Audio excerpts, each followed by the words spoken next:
given and trusted to these beautiful ladies of the Pacific. We earnestly pray that we can look up to you and say, yes, the God that we serve loves beauty. So in a special way, we pray that you will grace us with your presence. I pause at this time, Lord, to uphold the people of Solomon Islands, the Prime Minister, his cabinet, and the leaders of this nation. You understand, Father, that as a nation we are Christians. And this is the reason why we pause at the very beginning of this program to recognize that this God that we are calling to is the God of Solomon Islands. Hence, in a special way, I commit this gathering to you, knowing well that you will continue to bless everyone who are here this evening. All these blessings we ask in the precious name of Jesus. Amen.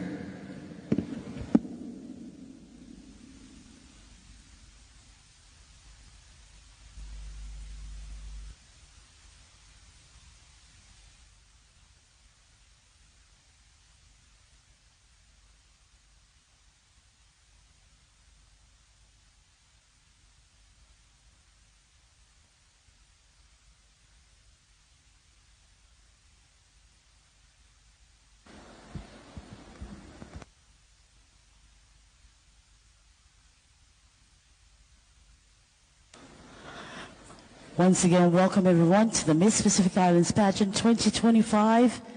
Please put your hands together as we welcome the Avaiki students.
eastern side to the southern in the way, northern to the southern side of the happy isle. So grateful to have you all in the place I call my home, loving you the Solomon way.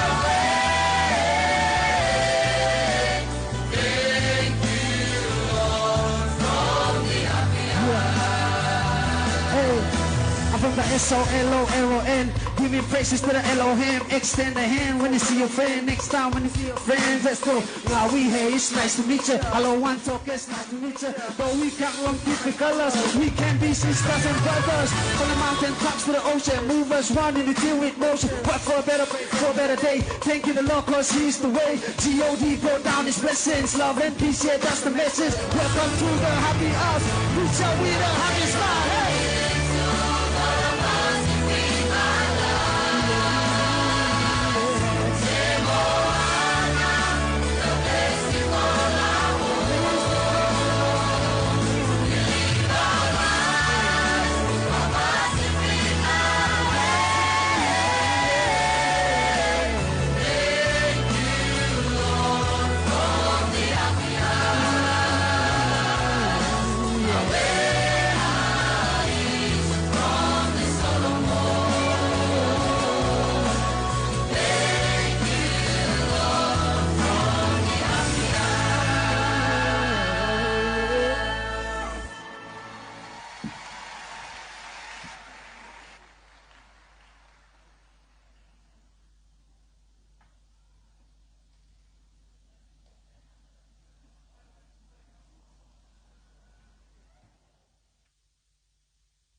Once again, ladies and gentlemen, a big hand for our Viking students.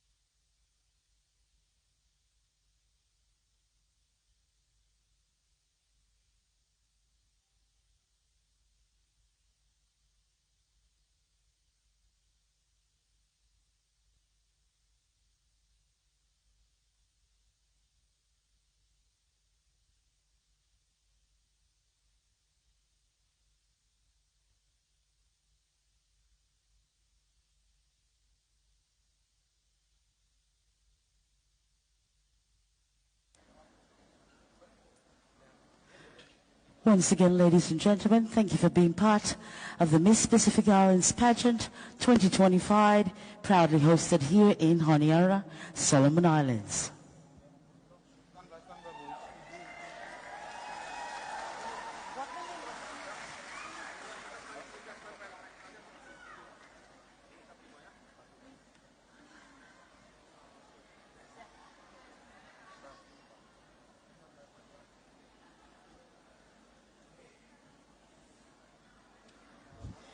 Ladies and gentlemen, please put your hands together and welcome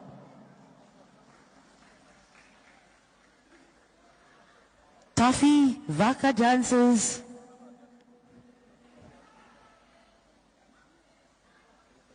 from Tikopia. Warm welcome for them, ladies and gentlemen. Taffy Vaka dancers from Tikopia.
Come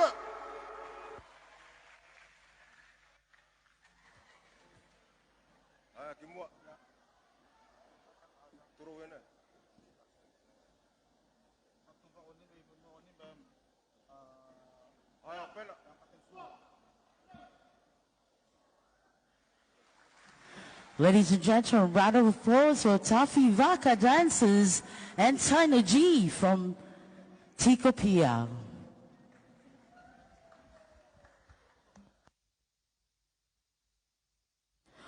Once again, ladies and gentlemen, thank you for being part of the Miss Pacific Islands Pageant 2025.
Hello everyone. Good fala evening Luyumi everyone. Distinguished guests, ladies and gentlemen, welcome to the 36th annual Miss Pacific Islands Pageant.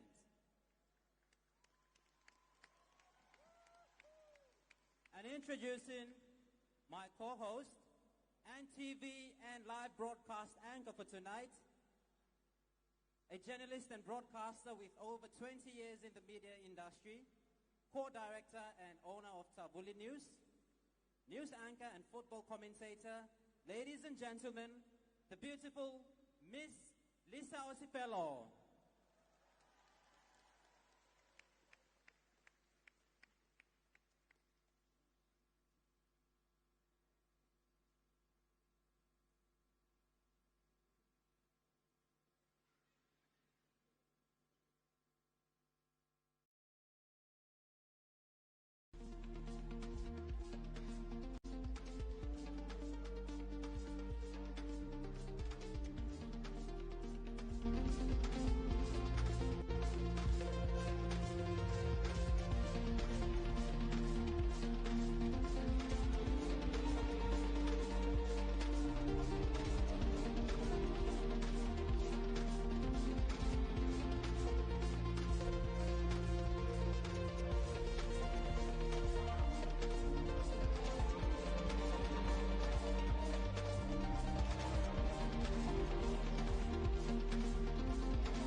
This is me, living wild and free, from the sea to the top of the hill. Welcome to my island. I'm so fine in the summer breeze, make your love to leave. Welcome to my island. We have been confirmed that we are the top.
Ladies and gentlemen, another round of applause for the Miss Pacific Islands and our beautiful ladies vying for the title this year. And also tonight, it is being broadcasted live on television through Pacifica TV, as well as around the region and the world via internet and social media platforms. So wherever you are joining us from, halolo yufala everyone from the Happy Isles of Solomon Islands. And the world via internet and social media platforms. So wherever you are joining us from, halolo yufala everyone from the Happy Isles of Solomon Islands.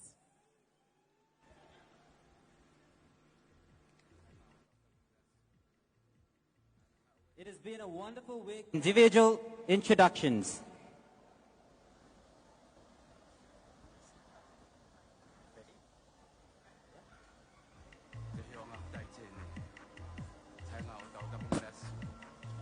Ladies and gentlemen, put your hands together for contestant number 1.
Deputy Prime Minister,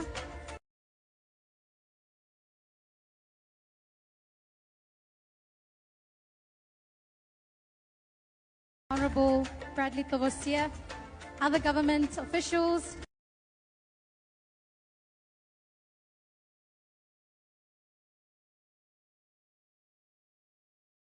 the Miss Pacific Islands 2024, Miss Pacific Islands Organising Committee, ladies and gentlemen, and everyone out here tonight. Vilunai, good fala evening, loyu fala everyone. I am Elsie Polosovai and I am contestant number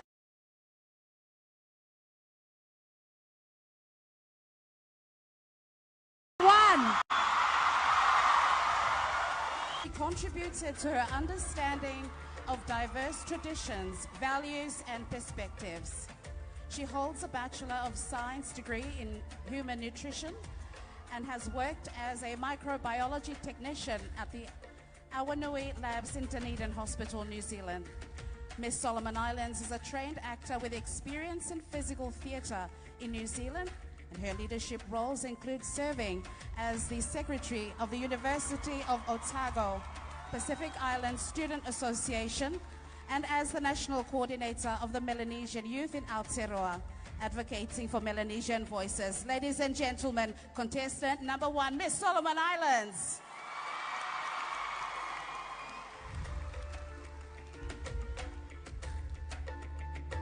Ladies and gentlemen, let's welcome, put your hands together for contestant number 2.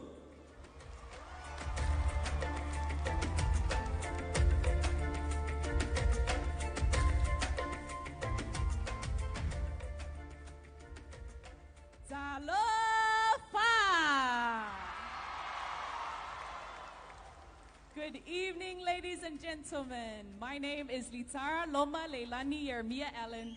I am your contestant number 2, and I proudly and humbly hail from the beautiful islands of Samoa.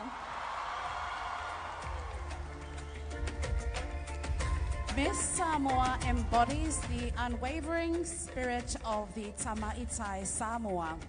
grounded in values of her Christian faith and culture, with a purpose to serve with humanity, her people, and the Pacific. With roots in Samoa as well as South Africa and Roseau, Scotland, Litara brings a rich and diverse cultural heritage to her endeavours. Miss Samoa holds a Bachelor of Arts in Pacific Studies from Victoria University in New Zealand. As an educator, she inspires students to cherish their identity through Pacific history, storytelling, and performing arts. She directed performances in Tina, which was featured in the Pacific Dance New Zealand Festival. A true daughter of Samoa and the Pacific, Miss Samoa is a torchbearer illuminating the beauty and strength of her people in every word, performance, and initiative.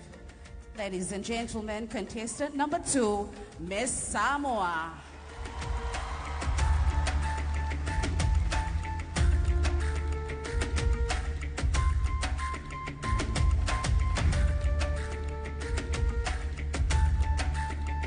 Ladies and gentlemen, contestant number 3.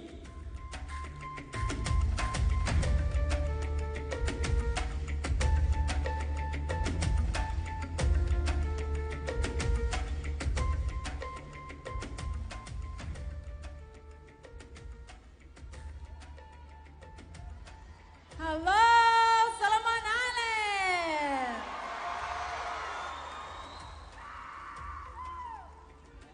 Good fella evening, everyone. Mahaloelele, and a warm Pacific greetings to you all. My name is Rachel Angelica Omanakakapu Kissenbell, and I am your contestant number 3, proudly and humbly representing my island home, the only remaining kingdom in the Pacific, also known as the Friendly Islands, the jewel of Polynesia, and that is the Kingdom of Tonga.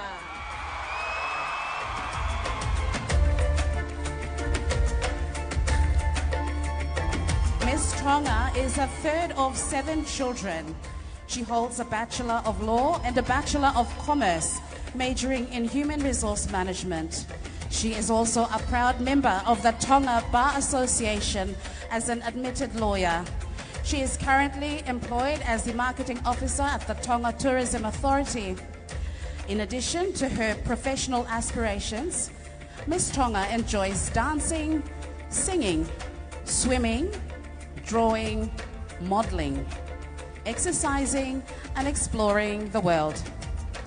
Miss Tonga is passionate about inspiring young women to recognize their full potential and chase their dreams without limitations.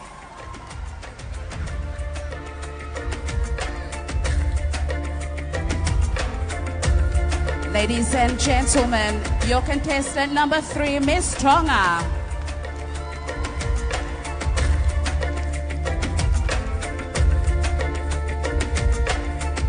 And let's welcome on stage contestant number 4.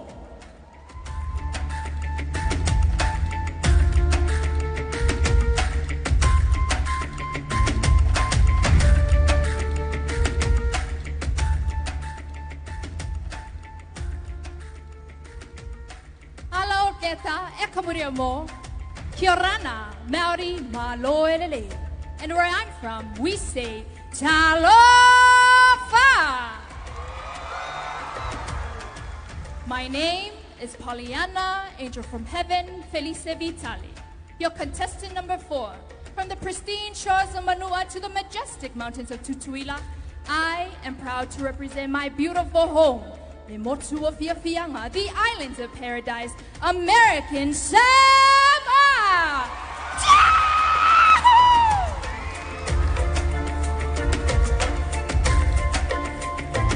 Miss Samoa is a devoted Catholic Church parishioner. She graduated from the Chaminade University of Honolulu with a Bachelor of Arts in Historical and Political Studies as a minor in English. Miss American Samoa served as the president of the Lumana'a or Samoa Cultural Club, as vice president of the Sigma Tau Delta, the English Honor Society, and head of internal affairs for the student government. These roles allowed Miss American Samoa to amplify the voices of our Pacific community while strengthening her connecting to her heritage.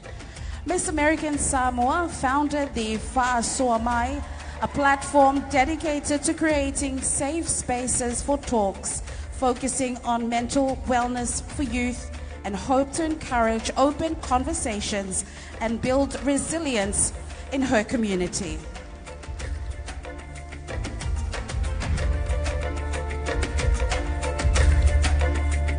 Ladies and gentlemen, your contestant number 4, Miss American Samoa.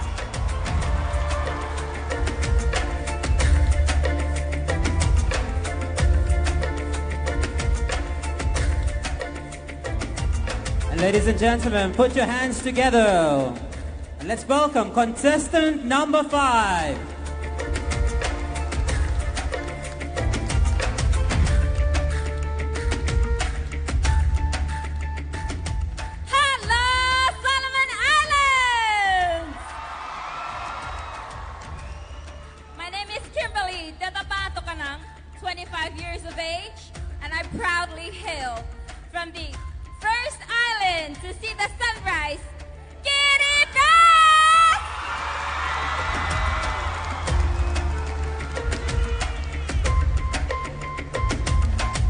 Miss Kiribati is a graduate with a Bachelor of Arts in Political Science with a minors in Pacific Island Studies and Economics.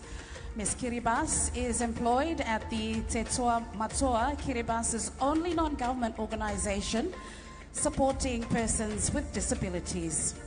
She is also an assistant secretary for the Tungaru Youth Action, Kiribati's first youth-led NGO with a volunteer Al-Amak Kiribati umbrella organization for women's groups. Her mission is to empower youth and women in her country and the Pacific. Ms. Kiribati represented the country at the UN COP29 in Azerbaijan, where as a young person, a leader advocated for the plight of our Pacific people to ensure a prosperous future in the face of climate change. Ladies and gentlemen, your contestant number 5, Miss Kiribati.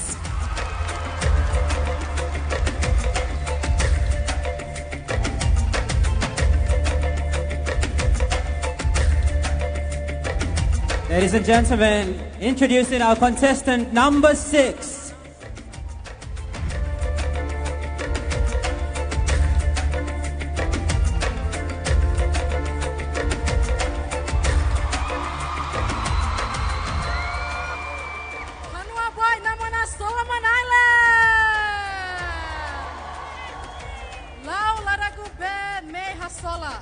Good evening, everyone.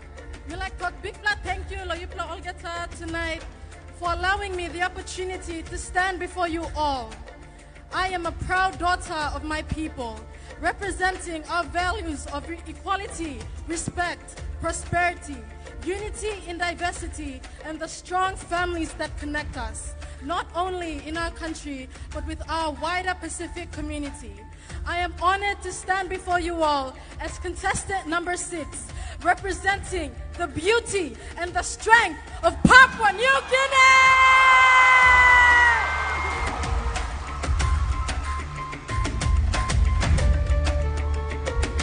Miss Papua New Guinea is currently pursuing law studies at the University of Papua New Guinea, driven by a passion to contribute meaningfully to her community and her country. She is honored and privileged to represent her country at the Miss Pacific Islands pageant this year as Papua New Guinea celebrates her 50 years of independence as a nation. Miss Papua New Guinea is inspired by the importance of strong family values, which she believes are the foundation of thriving communities. Ladies and gentlemen, your contestant number 5, Miss Papua New Guinea. Thank you, contestant number 6, Miss Papua New Guinea. Ladies and gentlemen, introducing our contestant number 7.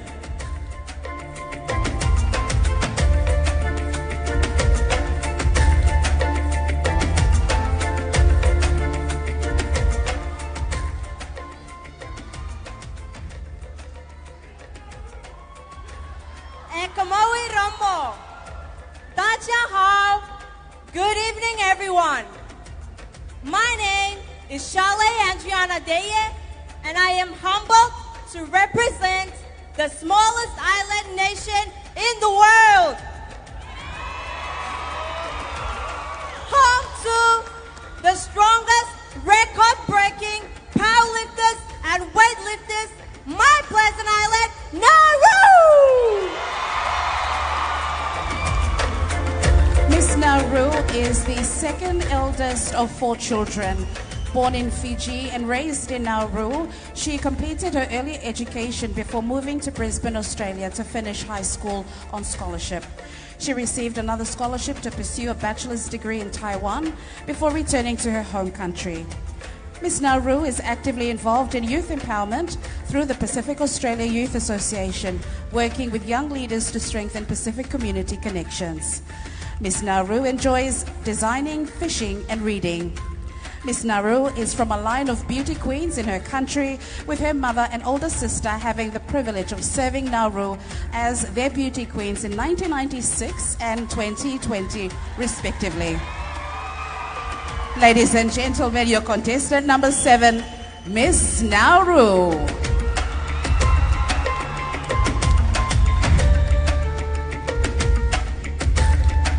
And our final contestant for tonight, contestant number 8.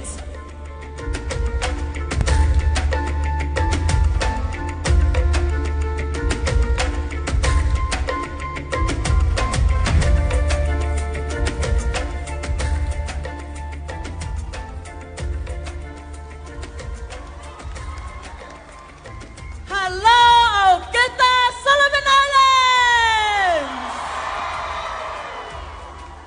Kia orana! I am Ngataperu Marie Mawate, 22 years of age, and proudly bringing you swaying hips and pulsating drum beats from my people of the Cook Islands!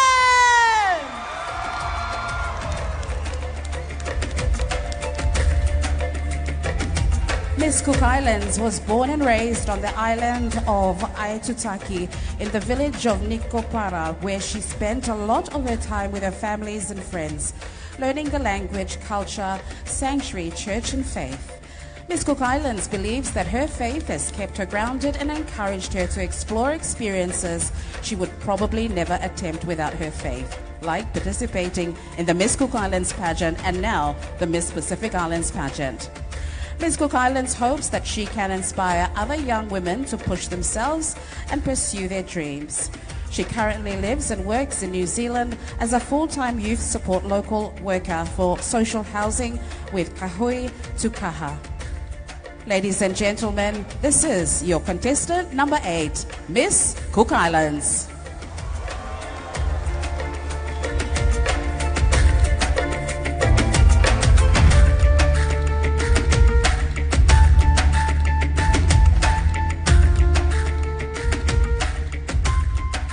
Thank you, Miss Cook Islands. There you have it, this year's contestants.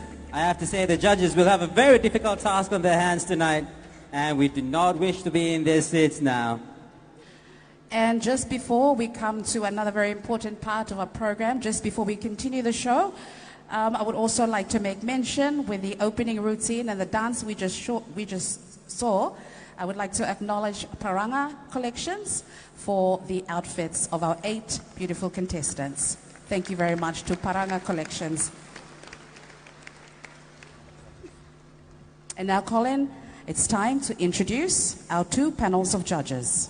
The first panel is the main pageant judges.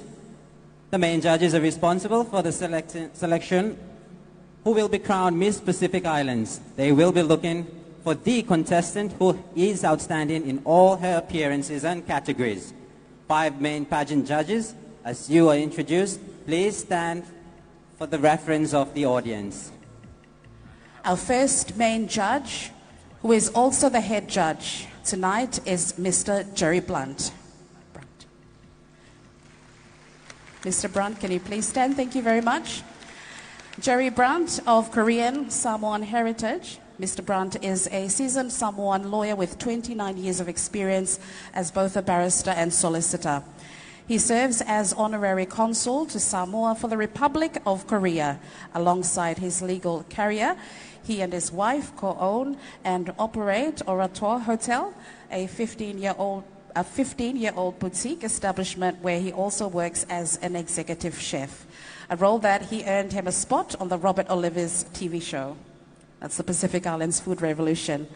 Passionate about sports, humanitarian work with the Samoa Red Cross and pageantry, he is the franchise holder and national director for Miss Universe Samoa.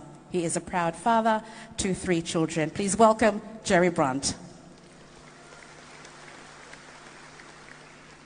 Our next judge is Jane Glynn Canas, and Jane Canas is a Ni Vanuatu with a Master of Arts degree in Linguistics from the University of the South Pacific. Jane's journey in the world of pageantry started in 2013 with Suva's Hibiscus Festival, where she served as a contestant coordinator until 2016. She served as a contestant coordinator for Fiji's National Miss Fiji from 2015 to 2016, part of the judging committee for Fiji's Nosoris Town Miss Tebara Festival from 2018 to 2022. Jane's commitment to pageantry is because she believes in the empowerment of women through the different aspects pageant competitions showcase. Jane hopes to be involved in the pageantry world in Vanuatu in the coming months. Ladies and gentlemen, please welcome Jane Canas. Our next judge is Jedida Korenihona. Ms. Korenihona holds a diploma in project management, showcasing a commitment to education and skill development. In the world of pageantry, she was the proud winner of a local pageant in Matanao, Davao del Sur, a finalist in Miss Universe Philippines, not once but twice, in 2021 and 2022. Ms. Korenihona is a professional model and event host and serves as a guest speaker at various youth events. Beyond the runway, at the stage, Jedida is deeply committed to community service. Coming from the Philippines and Solomon Islands, please put your hands together for Jedida Korenihona.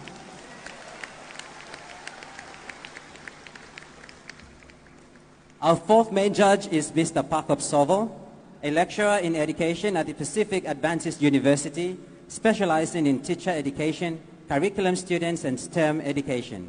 Mr. Sovo is dedicated to preparing the next generation of educators to meet the diverse needs of today's learners. His current research interests include the intergeneration or the integration of technology in the classroom, strategies for improving teacher resilience, and promoting equity and quality Christian education. Mr. Sovo's teaching philosophy emphasizes experiential learning and reflective practices, fostering critical thinking and creativity among students. In his free time, Mr. Sovo enjoys studying plants and doing gardening. Please welcome Mr. Pakop Sovo.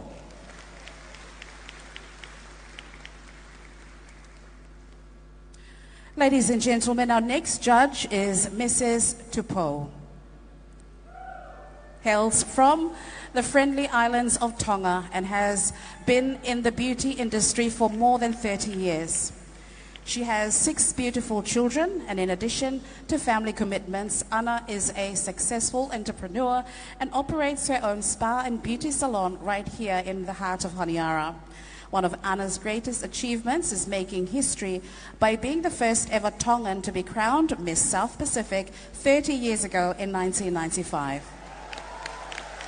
Ladies and gentlemen, please welcome Mrs. Tupou. Our second panel of judges is the Special Awards judges. They will select the best design showcase tonight, and this is in recognition of the designer's creativity, originality, design, practicality, and craftsmanship. These scores, however, I emphasize, do not count in the selection of the Miss Pacific Islands.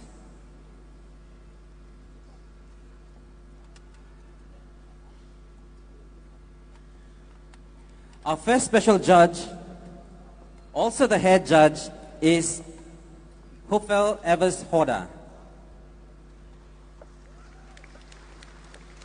Hopefel, a Fijian designer of Ottoman and German heritage, has over 35 years in the fashion industry. He holds a master's in international tourism and hospitality management and a PhD in creative arts in sustainable fashion. Starting with simple shift dresses in university, his work evolved into formal gowns, bridal wear, integrating authentic Pacific fibers with modern design. He also created textile prints for Fiji national athletes and is the recipient of National Fashion and Business Awards. A participant in the international shows such as Islands of World Fashion Week and the Commonwealth Eco Cultural Exchange. Please welcome Mr. Hoera.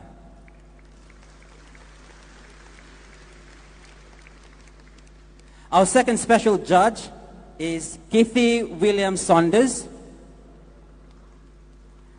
Miss Saunders, born in Little Rock in Arkansas, United States, is a dedicated community leader and entrepreneur. Educated in the Solomon Islands and in Australia, she earned a Bachelor of Nursing from Sydney before managing and owning several businesses across the Pacific, including kindergartens and retail shops. She was trained in France and other international institutions and hosted TV, food and travel shows including Kitty's Kitchen from 1998 to 2022. She served as the United States Consular Agent to Solomon Islands, receiving multiple U.S. awards including a Meritorious Service Medal. Kitty initiated honorarious urban beautification projects and has been honored with numerous accolades including the OBE and environmental awards. Please welcome Miss Kitty Saunders.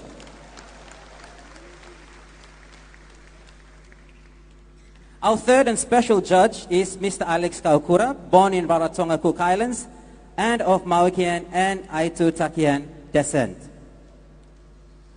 Mr. Kaukura studied fine arts and design at the Manukau Institute of Technology, focusing on fashion design and minors in business management and photography.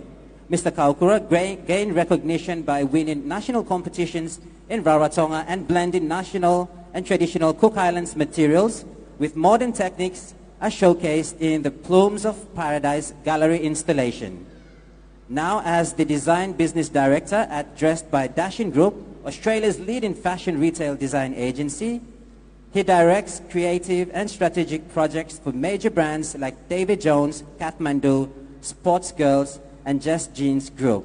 Please welcome Alex Kaukura.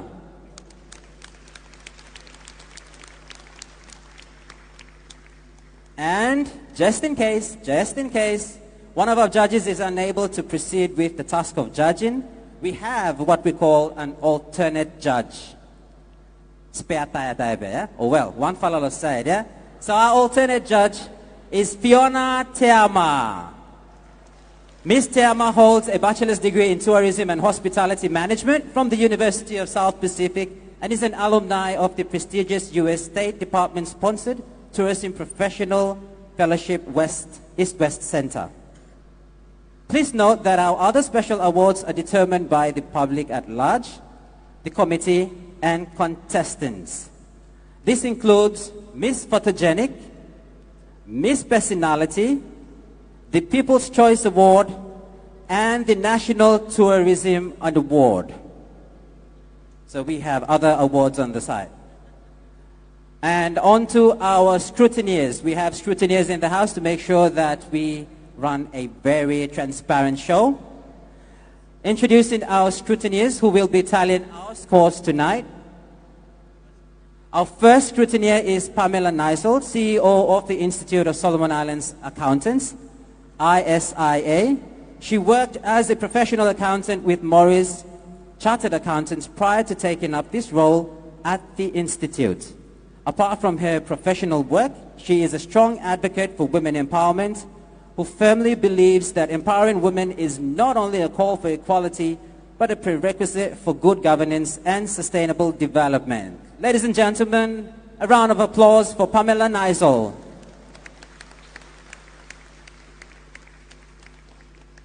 Our second scrutineer is Clifton, Finance Manager of Solomon Islands Ports Authority. Clifton holds a Bachelor's of Business Analysis from Waikato University and is a current member of the CPA Australia International Professional Accounting Body, CPA Australia. Please welcome our second scrutineer, Clifton.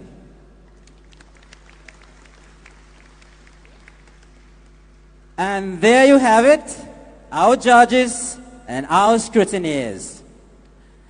It's time for our next category. It's the wrong category.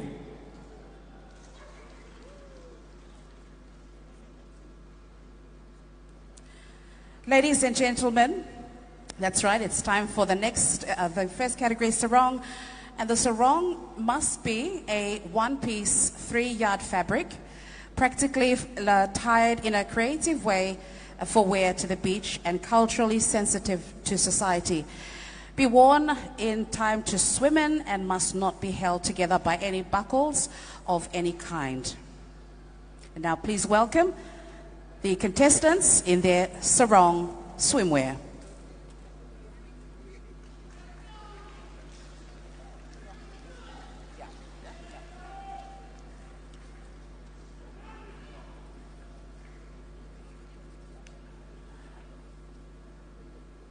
Ladies and gentlemen, contestant number 1, Miss Solomon Islands.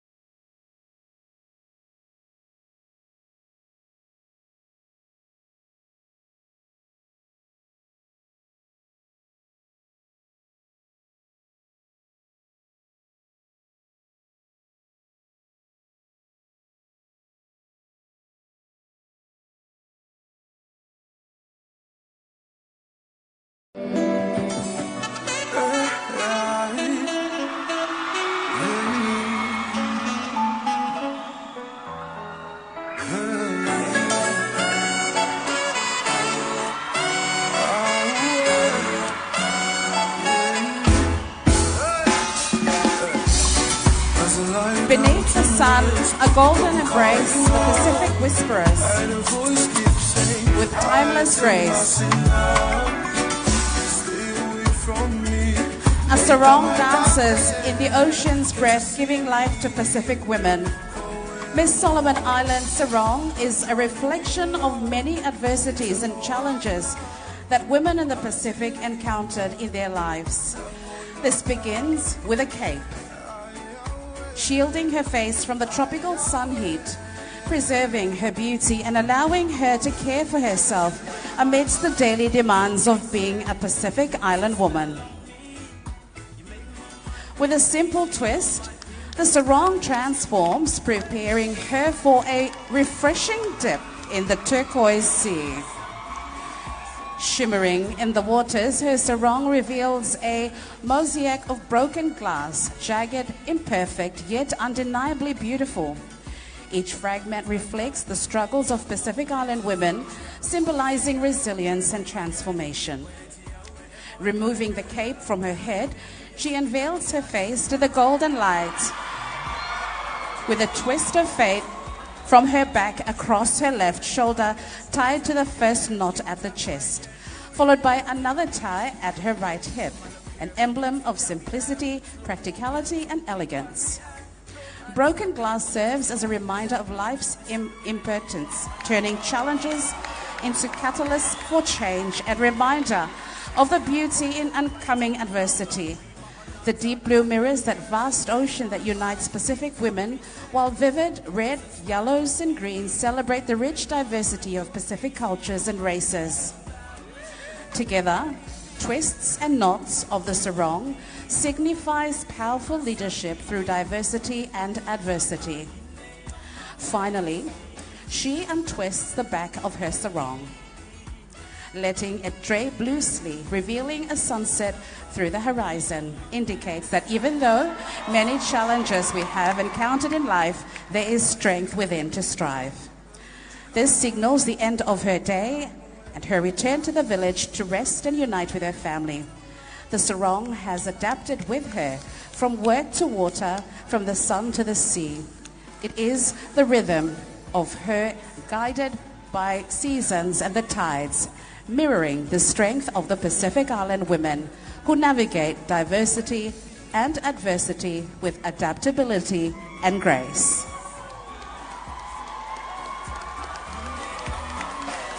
A round of applause for contestant number 1, Miss Solomon Islands.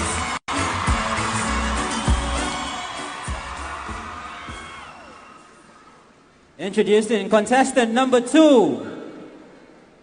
Show some love for Miss Samoa.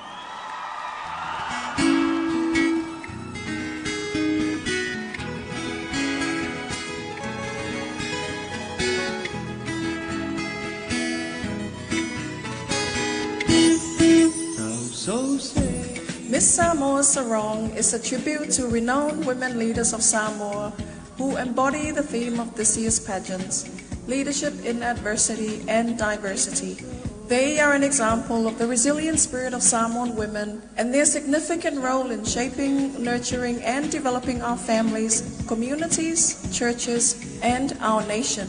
Firstly, Tara presents the late Professor Aiono Dr. Fanafi Aiono Letangaloa, the cultural visionary behind the establishment of the Miss Pacific Island pageant in 1987 as a cultural heritage platform to showcase the unique role of young women in the preservation, promotion, protection of our Pacific cultures and traditions. Secondly, Miss South Pacific 2001, the late Manamea Apelu Schwolga.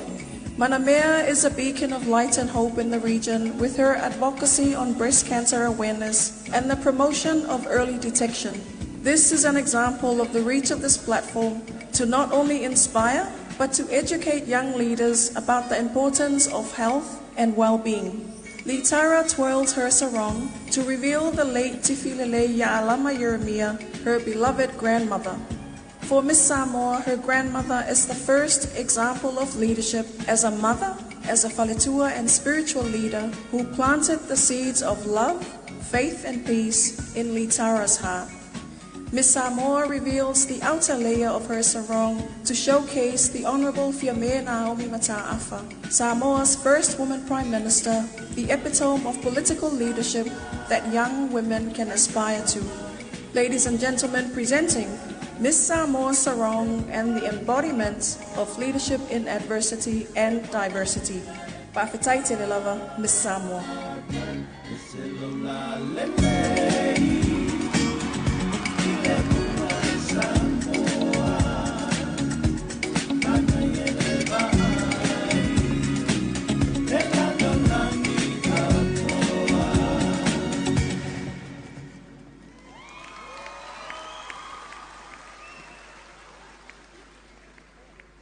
A round of applause again for contestant number 2, Miss Samoa.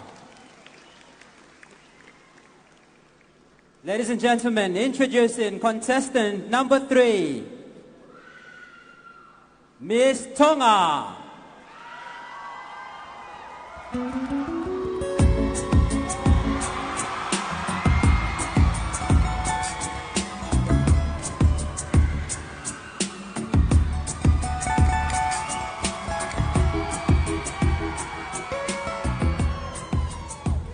In the midst of summer heat made worse by global warming and countless adversities, Miss Tonga chooses this sapphire blue fabric which merges the sky and the ocean hues to portray an alluring touch of connectedness in nature as she enjoys a dip in the Pacific Ocean. Miss Tonga's sarong is wrapped around her body and anchored on her shoulder, with a crown of Tonga held close to her heart as a reminder that God and Tonga are her inheritance. Her sarong is tied firmly on the side as she is about to wade out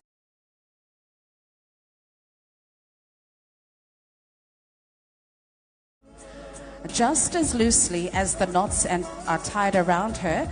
So is the attitude of relaxation one should embrace as the waves and its coolness caress her body, calming your nerves and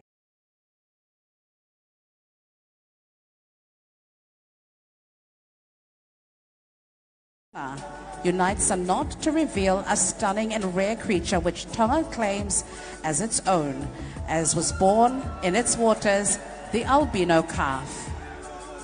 A testament of life's adversities may mold us into something new as we learn to adapt to the changing tides of time.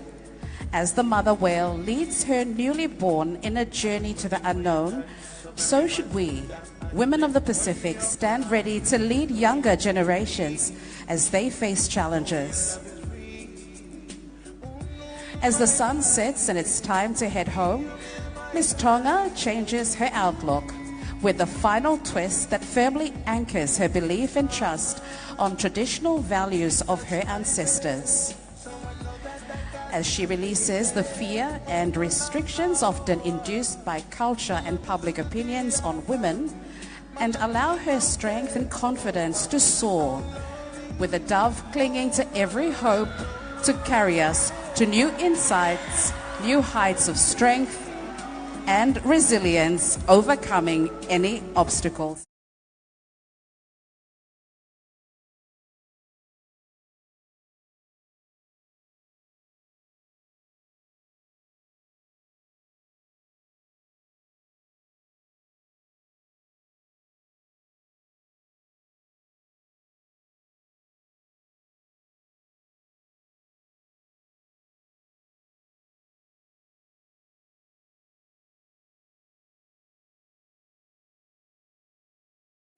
Ladies and gentlemen, another round of applause for contestant number 3, Miss Tonga. And let us welcome, introducing contestant number 4, Miss American Samoa.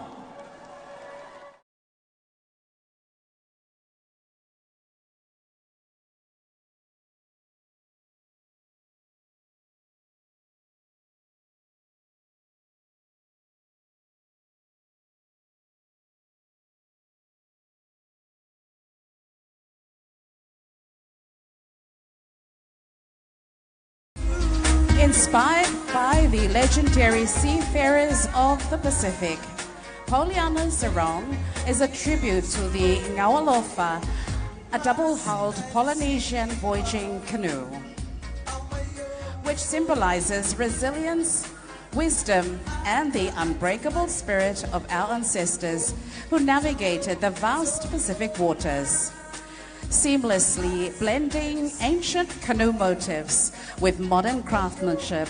This piece embodies the pageant's theme, leadership in adversity and diversity.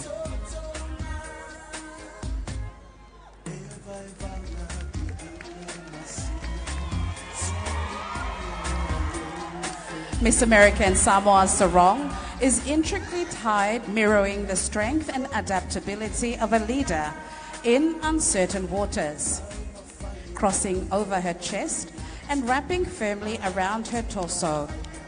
The fabric resembles the intertwined ropes that held together the great voyaging canoes, reinforcing unity and perseverance. It then cascades diagonally around her waist, much like the sail of a canoe, catching the wind, poised to move forward despite the challenge.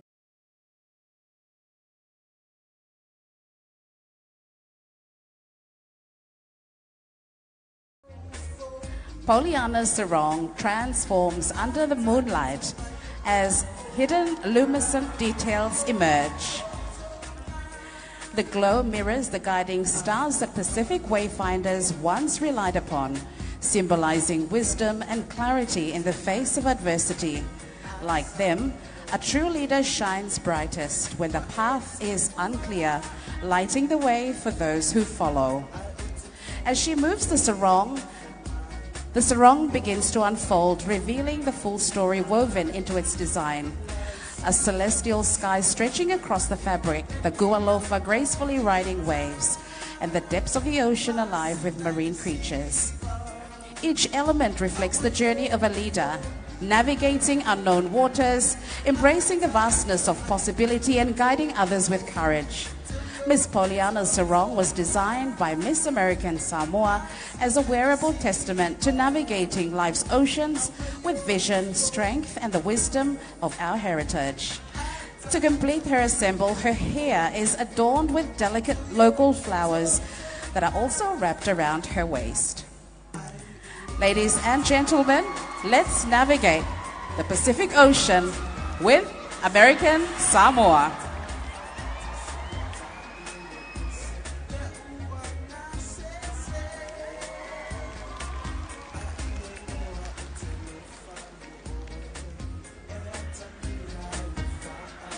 Thank you to us, Miss American Samoa. Introducing contestant number 5, Miss Kiribati.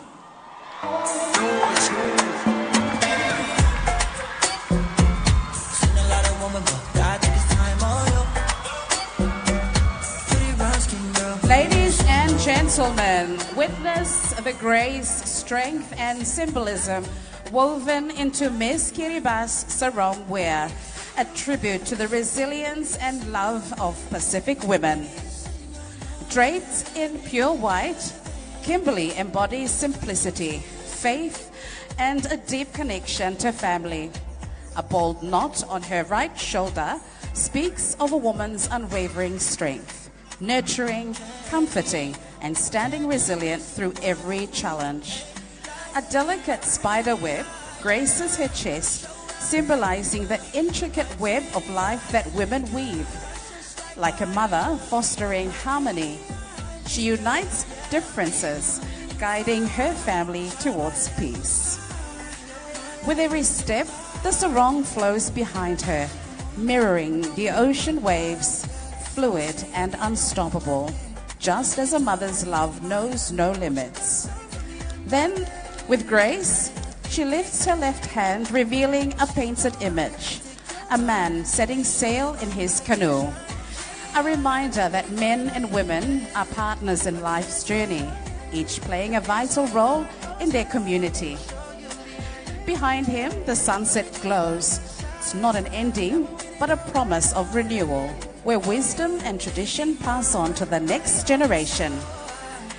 At the hem of her sarong, an eel emerges, a sacred symbol of fertility and endurance. It speaks of the ocean's abundance, nourishing its people as the wisdom of the past nurtures the future. She turns, revealing the backbone of Kiribati society, a maneaba or meeting hall where traditions are safeguarded, inclusive leadership fostered, and unity thrives.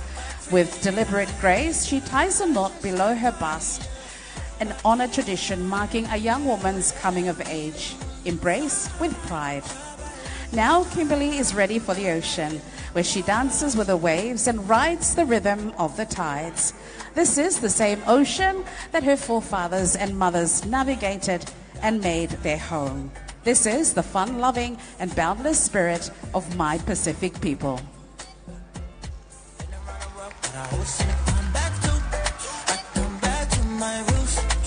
Thank you, contestant number 5, Miss Kiribati.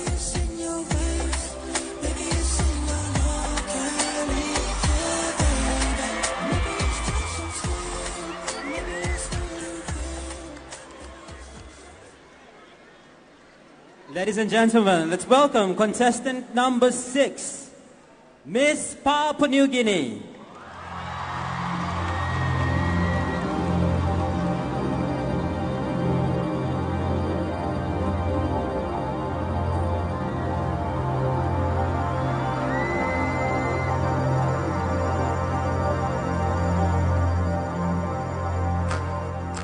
Embodying the spirit of her homeland, Miss Papua New Guinea's sarong is inspired by 5 different species of birds of paradise.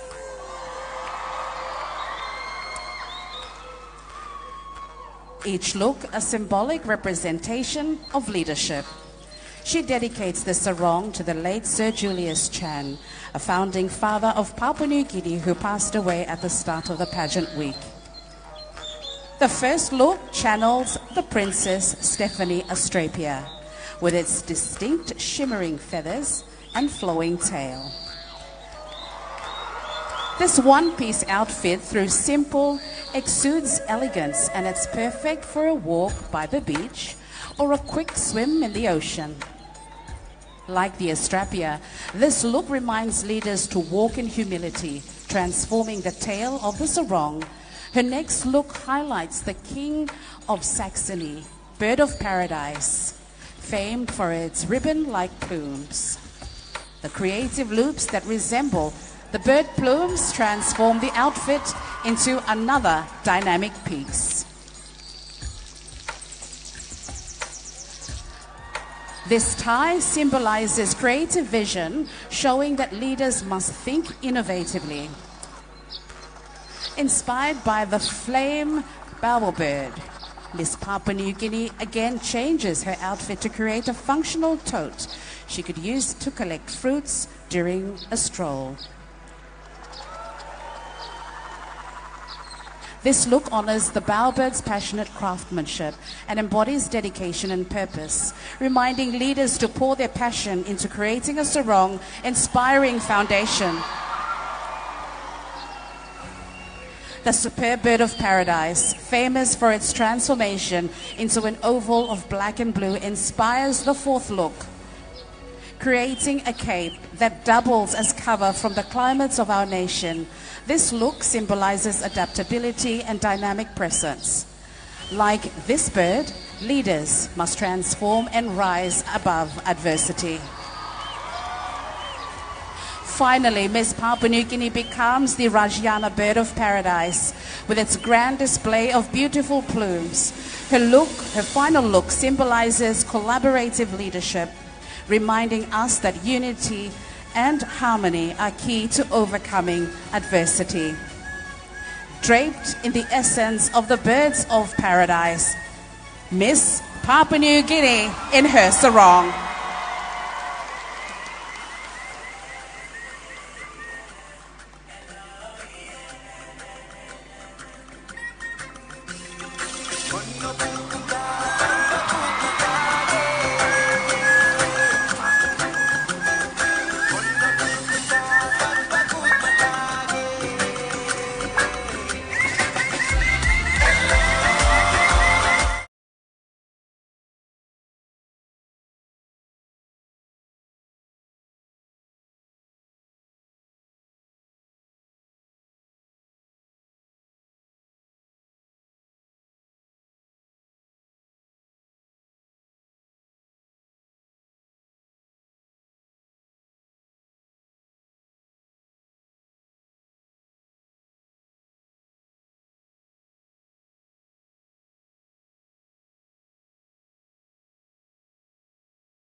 Thank you, contestant number 6, Miss Papua New Guinea.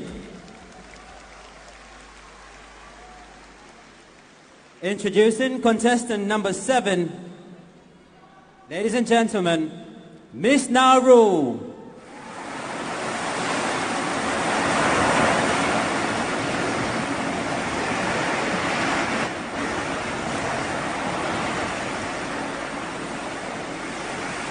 Be still and listen to this story being told tonight.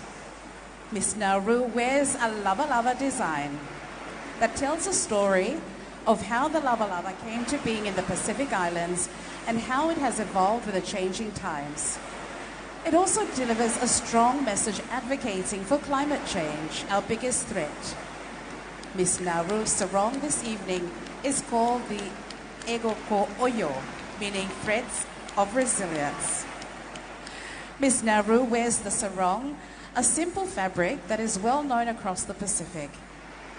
Just as Miss Nauru's sarong can be adaptable, it is tied around her waist as she cultivates salt-tolerant crops, or as she enjoys a swim in the sea or shield her from the sun's harsh rays. We too can adjust and thrive. Her sarong shows that she is ready for a swim in the ocean. Later, she is ready to meet youths of her community to engage in climate solutions. She changes into something more comfortable, enabling her to move easily. As the day drags on, so she puts her head cover to protect herself from the rising temperature of the sun. Later in the evening, as she meets elders, she covers herself and wraps a shawl around her shoulders as a sign of respect. During special occasions, she attends the village party. She changes into her party attire, a modern dress showing her vibrant youth as she proudly shows off her tribal patterns, originating from the Iruwa tribe of Nauru. When she is ready to wind down and complete her chores, she changes into a more relaxing house dress. There's one thing that the ocean teaches us. It is to flow with the currents and not against it. Together, we rise.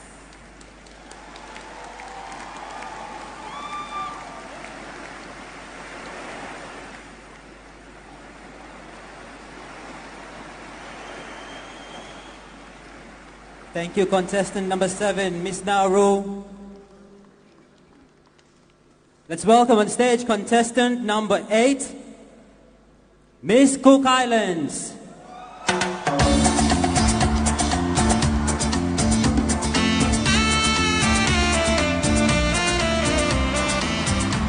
There's nothing quite like a day on a secluded Cook Islands beach. The sun kissing my skin, the waves dancing at my feet, and the sweet unfiltered freedom of island life. And Miss Sarong, she's my ultimate beach companion. I'm sure my Pacific sisters will agree. Lightweight, breathable, and effortlessly stylish. She is the one piece that carries me through the entire day, on island time, of course. Dancing my way to the shoreline, I've wrapped her into a chic two-piece ensemble, embracing modesty without sacrificing style. Because let's be real, a sarong should move with you and not against you. Now look at these orchids. It's hand-printed across the fabric. My favorite flower blooms in bold strokes, each one unique yet thriving together. Orchids are warriors, surviving the toughest conditions, just like us. They endure storms, grow through adversity, and bloom when the time is right. And when it's time for a swim, a quick adjustment transforms Miss Sarong into an ultimate swimsuit, and a sneaky glance to make sure I'm alone.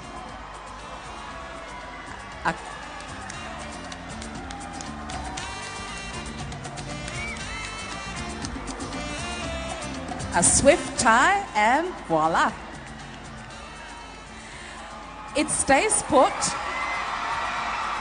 giving me the confidence to glide through the moana, embracing the ocean like a leader, adapting, diving deep, and rising strong. Sunbathing time? No worries. Miss Sarong unfolds into a soft, gorgeous towel, perfect for topping up that golden Pacific glow. And wet hair, she's got that covered too. But when the sun dips low and the evening breeze rolls in, Miss Sarong isn't alone. With a few elegant twists, she transforms into a flowing evening dress, effortlessly graceful, a reminder that we too can adapt, transform, and shine. Like the orchids on the sarong, we each bring something beautiful to the world. Through diversity, through adversity, we don't just stand, we bloom. Kia orana e kia manuia.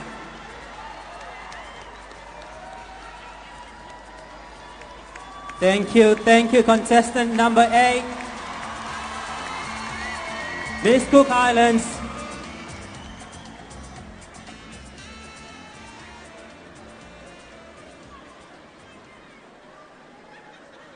And for the judges' final look, we call back our contestants onto the stage for the final sarong category. For the judges' final look.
My time here in the Solomon Islands has truly been amazing. This place has truly lived up to its name as the Happy Isles. I feel very grateful and deeply blessed to be representing my country here and meeting my contestant sisters.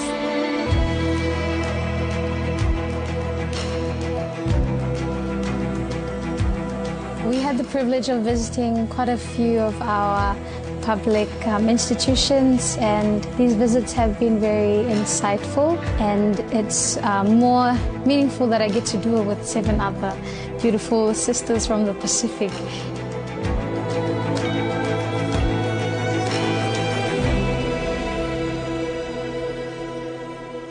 Hello Olketa, my name is Elsie Polosavai. I am contestant number 1, your Miss Solomon Islands. Talofa lava. My name is Litara Lomalelani Yermia Allen.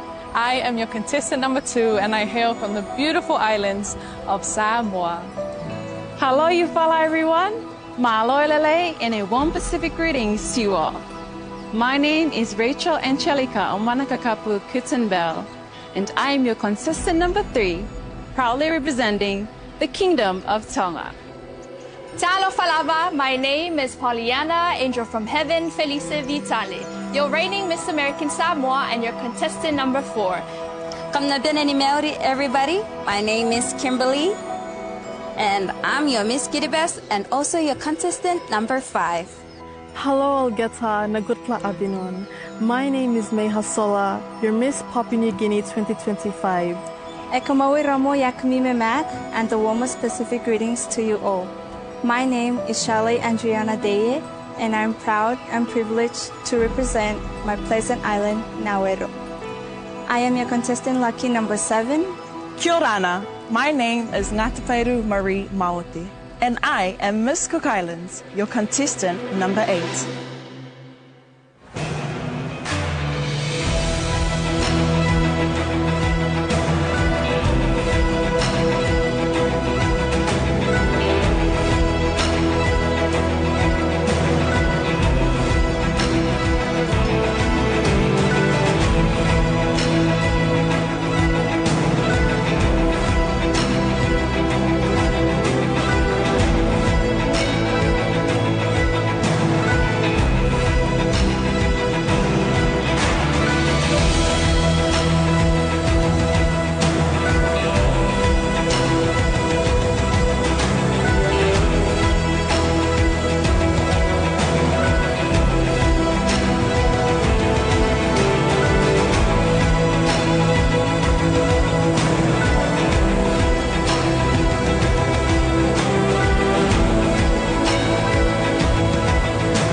This event, but combined, have generously sponsored the top.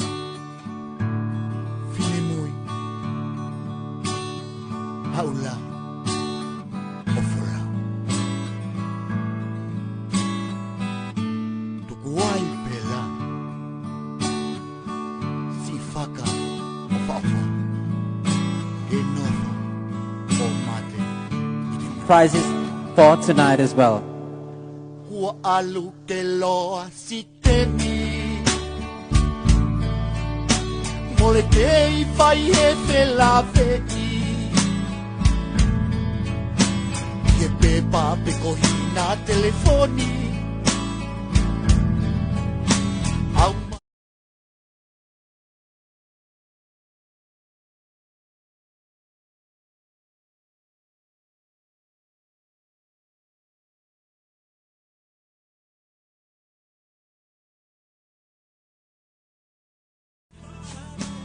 Ke ofa tu kai kingaloi Sinenge vale uka matakovi Alula kau no fuau o tangi mana manatu mo vale si o kulau kau Ene au uiau e ke ofa iau Ene kuata whakapapau Alula kau no foau o tangi mana manatu mo vale si o kulau kau Ene au iau e ke ofa iau Ene kuata whakapapau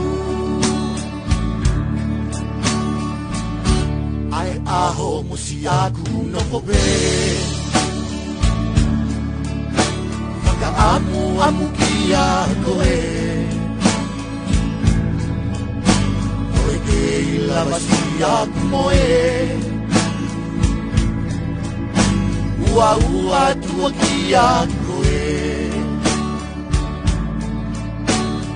Wai pela kau nofo Koko tahi mo si oku foi loto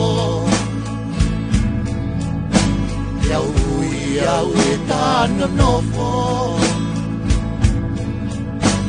Ke aho whatu mo e kingalo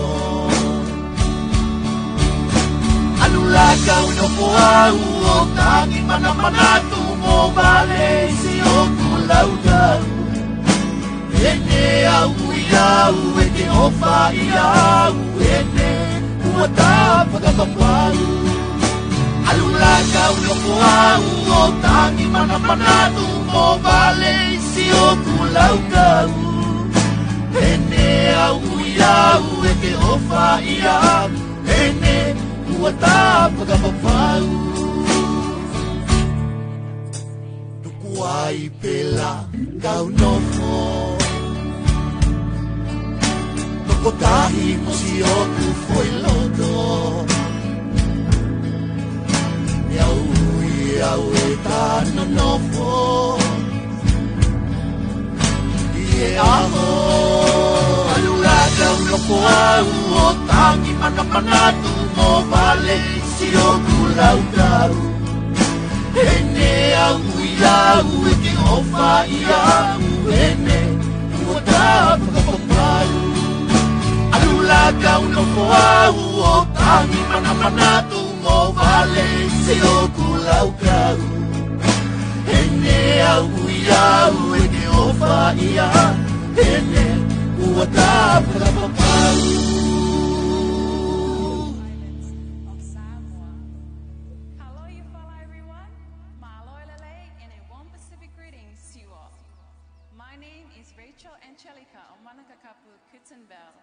And I am your consistent number 3, proudly representing the Kingdom of Tonga. Talo Falava, my name is Pollyanna, angel from heaven, Felice Vitani. Your reigning Miss American Samoa and your contestant number 4. Kamnabinani Melody, everybody. My name is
to unleash the hot, gushing lava. So while I dreamed of science experiments and volcanoes, my biggest struggle was right here with this wild hair of mine. I am Gila Vuranga. Gila means to cry for something, and Vuranga means hair. I hated my hair, the way it coils and knots and tangles. Oh, Mom, Africa's best relaxers are only $35. Just buy me one, please. I loved sleepovers at my cousin's house because she had a hair straightener. And my favorite sound is my still wool hair sizzling against pure coconut oil and the sulfurous lingering smell of fried hair.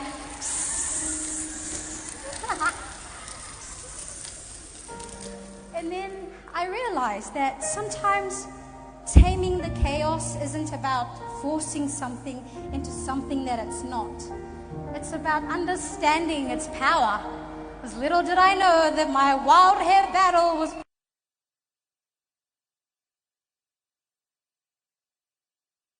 preparing me for something bigger. I'm going to do an experiment. All right, and this experiment is called the elephant toothpaste reaction. Think of it as creating a mini volcano, but with hot bubbles instead of lava. All right, let's go. This here is our hydrogen peroxide. Picture it as a volcano, smooth on the surface, but with a ton of energy waiting to react. Now, this dish soap is like the ocean waves around the volcano, ready to catch and carry whatever happens next. Right, then goes the hydrogen peroxide, and then we have our dish soap. Now, finally, this is what sets the whole thing into motion. Once this is added, there's no going back. All right, let's go.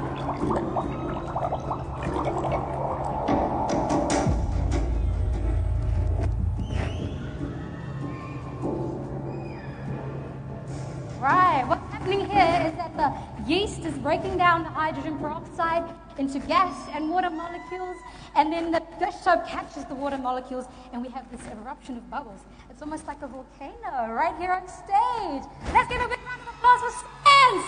Woo! I used to think that winning was like eruptions. Big, loud, impossible to ignore. But the truth is, winning is quieter. It's in the small, steady actions like sweeping a yard, taming wild hair, learning patience, or even just yearning for something bigger than myself. The Pacific taught me to see the vastness of possibilities when others only saw a vast ocean. And that the smallest vessels can carry the weight of dreams. And those dreams began for me as a little girl sweeping the yard, and they grew when I walked into a science lab for the first time, even when I felt out of place. And they expanded when I stood here on stage as Miss Solomon Islands, representing myself, my people, my home, and my culture. It takes one to know. Dream big. Thank you.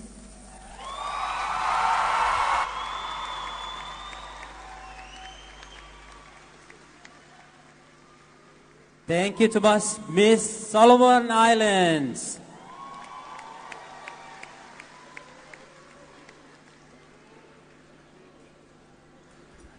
Run, run, run, run, run, run, run.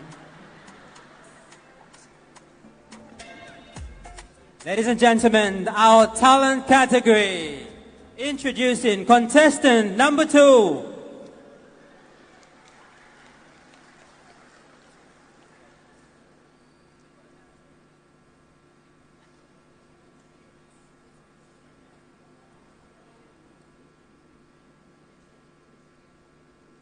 Bibiara start again.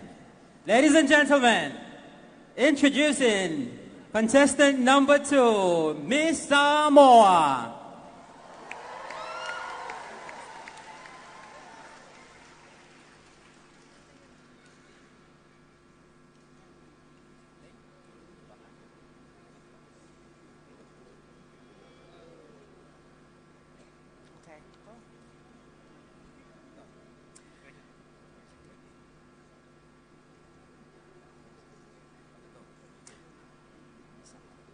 Miss Samoa's talent is a chant written in the 1800s to tell the story of the coming of Christianity to Samoa. Tonight, she performs this traditional chant to showcase the vision and foresight of our people.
Another round of applause for contestant number 2, Miss Samoa.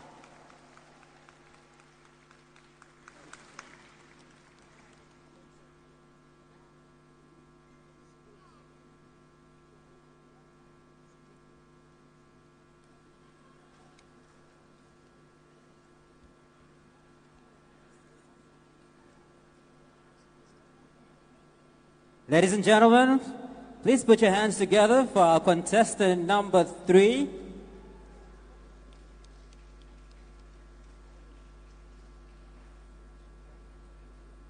Run, run, run, run, run, run.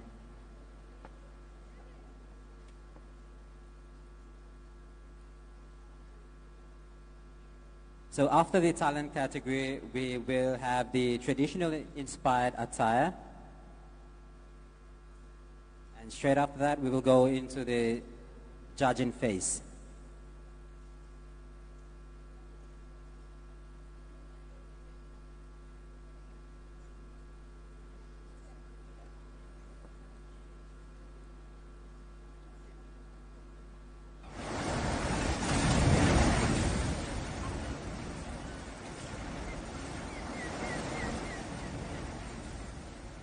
Tonight, beneath the expanse of our shared Pacific sky, we honor the timeless strength of Pacific women, pillars of their families, communities, and nations. Like the deep-rooted kava plant, they draw strength from the land and nurture life through their resilience and grace. The kava ceremony, sacred and unbroken, reflects this strength. As the roots are pounded and the kava ball is passed, a circle of unity is formed. A tradition where stories flow like the tides and bonds are forged as steadfast as the ocean currents. In this rhythm of life, women are the heartbeat. Their leadership as enduring as the swell of the sea and as nurturing as the earth's embrace. Miss Tonga brings this essence to life. Her performance a tribute to the sacred connections that tie us to each other and the land. Through the imagery of sunset clouds, hinted by the soft movements of flowing fans, she evokes the Pacific winds that carry our stories and dreams across the vast blue ocean. These clouds, gentle yet unyielding, mirror the enduring spirit of Pacific women, who rise above challenges like islands rising from the ocean. Through contemporary dance, music, and storytelling, Miss Tonga weaves a tapestry of connection and strength, reminding us of the beauty and power found in our shared heritage. Tonight, we celebrate the heart of the Pacific, its women, its stories, and the unbreakable ties that bind us all. Ladies and gentlemen, welcome Miss Contestant number 3, Miss Tonga.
Ladies and gentlemen, contestant number 3, Miss Tonga. A round of applause.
So we have the talent category. After the talent category, we have the traditionally inspired attire, and that one and I've been looking so much creativity also from around the Pacific in how they create their traditional attire, influenced by contemporary as well.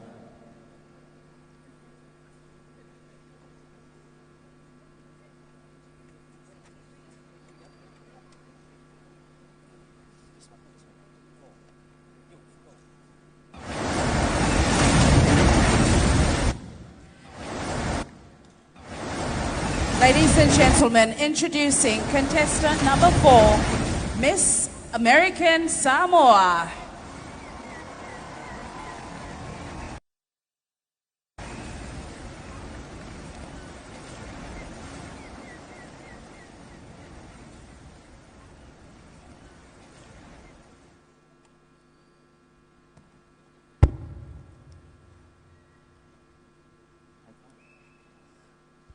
Music is the language that transcends all borders.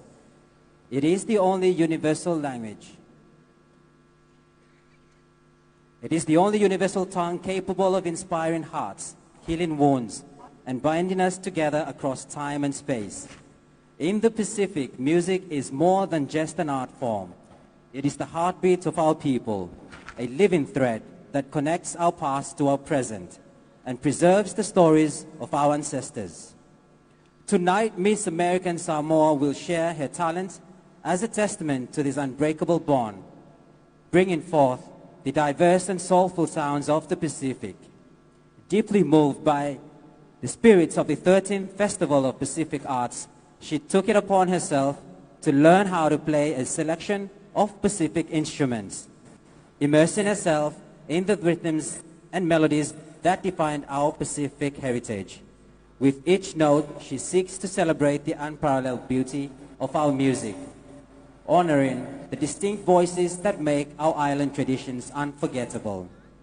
Bringing you the sounds of the Pacific through drum beats, strings, and song.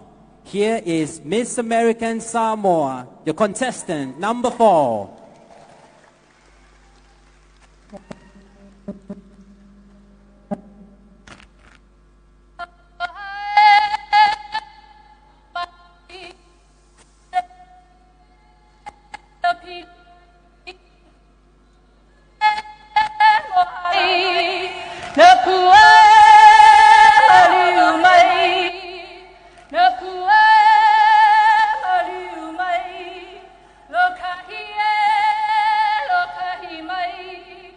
Aloha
Thank you very much, contestant. Miss American Samoa, contestant number 4.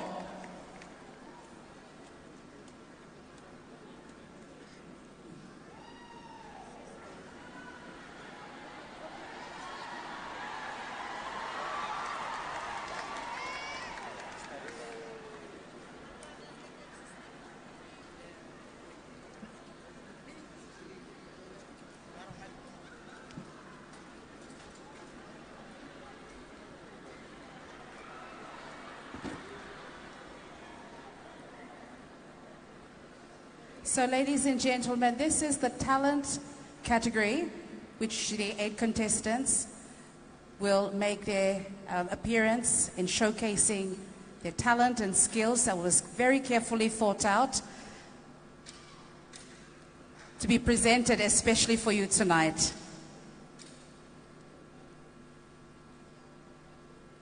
With one more category to go later on tonight, and that's the traditional inspired attire. And then very soon we will have also the final performance from our very Miss Pacific Islands with her final performance tonight. So that's coming up this evening. So just when we have our cue to go for our next contestant, then we will introduce our next contestant. Ladies and gentlemen, introducing contestant number 5.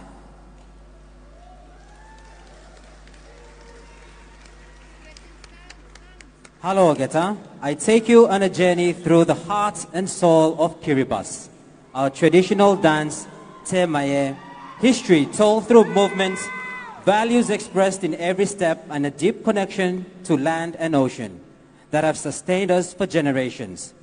For centuries, Te Maye is a symbol of identity and unity, passed down through storytelling and celebration. Each movement carries meaning. Each beat echoes ancestors' wisdom, and each performance a tribute to the strength of our Pacific spirit. Tonight I bring to you 6 distinct dance forms from the northern, central, southern islands of Kiribati in a masterpiece. Te Buki, a dance of elegance and grace, performed to highlight intricate hip movements accentuated by our traditional grass skirts. Pino, a seated dance, the foundation of all Kiribati dances, where storytelling unfolds through expressive upper body movements. Kayamato, a dance of strength, defined by steady and deliberate steps, embodying the unshakable spirit of my people. Taupatsiva, introduced by Samoan missionaries this fusion of tradition and influence blends powerful movements in a mesmerizing display of fluidity. Banaba dance, a dance with dynamic gestures and rhythmic footwork that reflect cultural richness of Banaba Island in Kiribati. Kabus, this talent culminates with this dance of precision and skill, where fast hip shaking and tiny crawling steps showcase the intricate beauty of Kiribati. Through Temaye, I invite you to witness the strength and leadership of Kiribati, qualities that shine even in the face of adversity. Let it be clear, we are still here. We are proud, and we will continue to thrive. So tonight, as I mimic the frigate bird gliding high, may you feel the heartbeats of my people and be inspired by the power of a culture that dances with purpose, pride, and passion. Kambraba, Tagyo Tumas.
Thank you very much, contestant number 5, Miss Kiribati.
50 years ago, a nation was born, a land of 1,000 tribes, 1,000 tongues, and one unbreakable spirit, Papua New Guinea.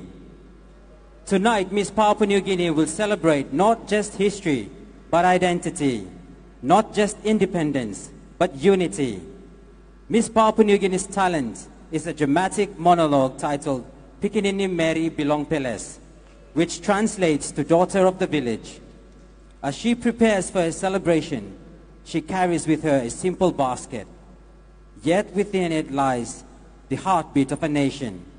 With every item in her basket, she tells a story of strength, of resilience, of people bound together like the strands of a woven basket. As Papua New Guinea turns 50 years this year, Miss Papua New Guinea asks her people, are we ready to weave another 50 years together? Ladies and gentlemen, representing the spirit of a nation, please welcome contestant number 6, Miss Papua New Guinea.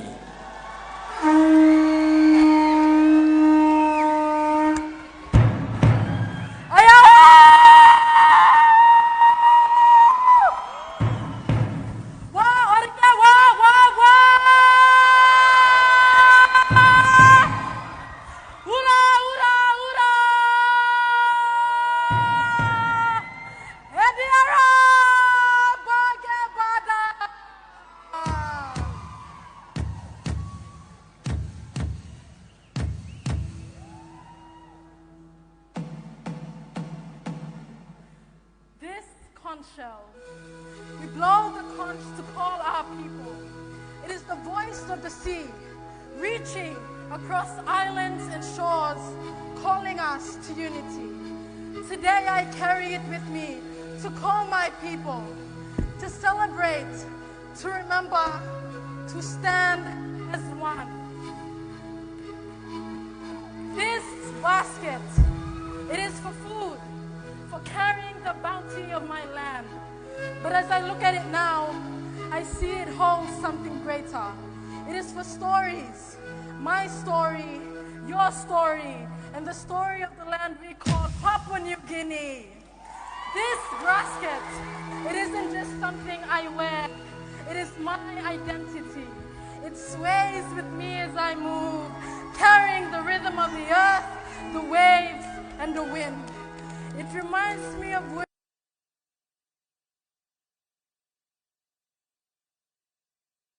women who have walked before me, weaving these strands with love, strength of our ancestors, the wisdom of our people. Cocoa, sweet potato, simple, strong, and sustaining, just like the people who plant them, who tend to it with love. See now, this basket, this cocoa, this conch shell, this basket, they are not just objects. They are pieces of my people. They tell our story from the islands to the highlands. We are different, but we are united. We are one. My people, hear me. This is our time. We must stand together.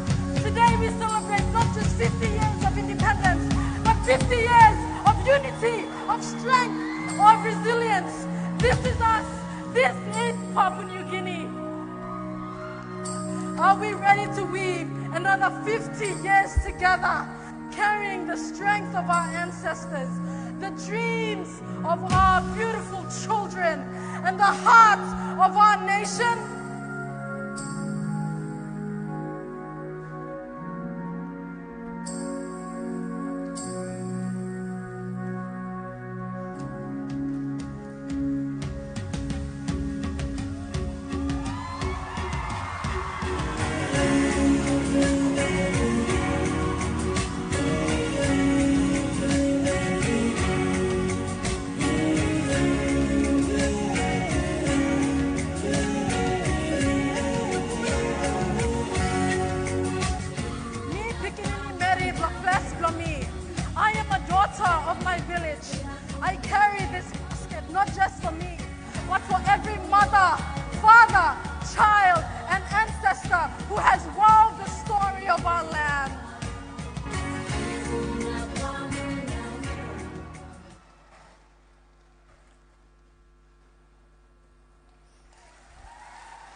Thank you, contestant number 6, Miss Papua New Guinea.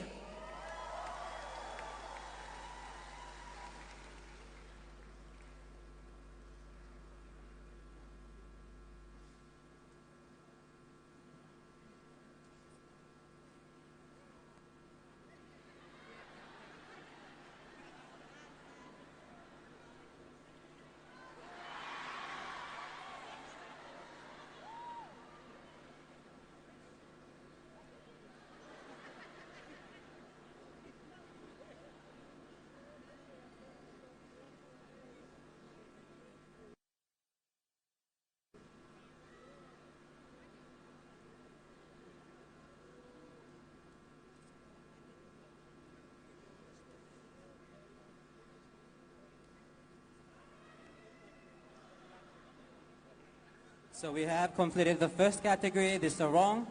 We are towards the end of the second category, the talent, and then we have the final category, the traditionally inspired attire, coming up shortly after this. We will also have intermittent entertainment in between these segments.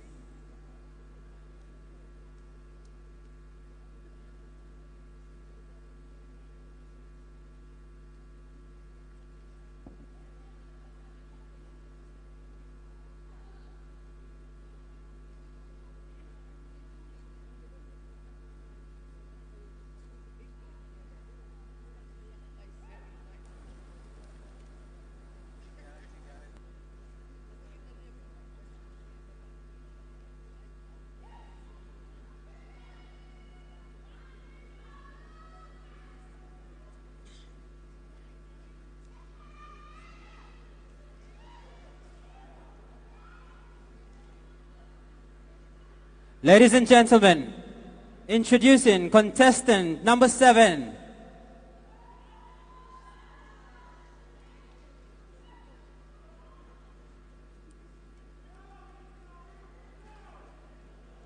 Miss Nauru.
A round of applause for Miss Nauru.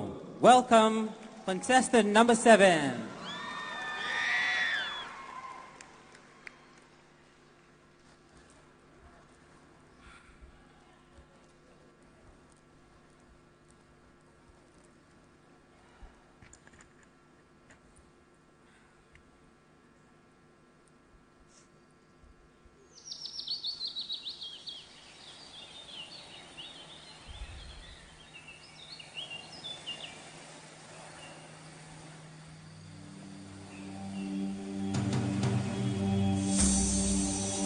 Tonight, I want to share with you all the story of Egamoisha, a respected queen of Nauru.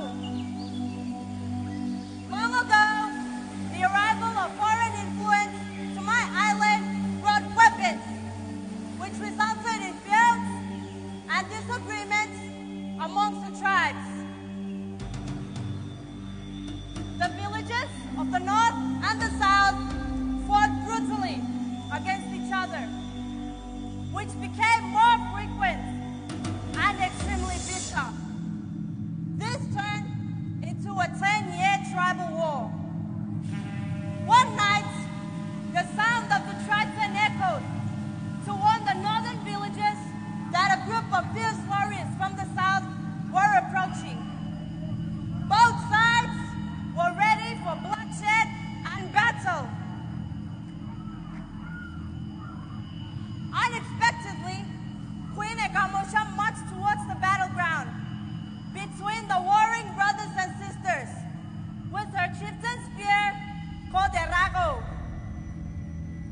She raised her hands towards the warriors and shouted to end the war.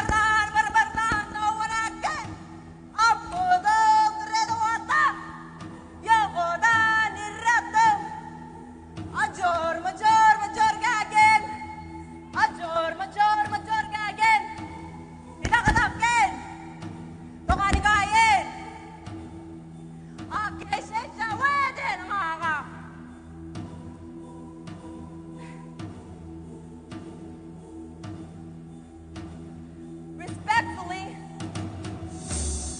both chiefs withdrew their weapons and retreated along with their warriors.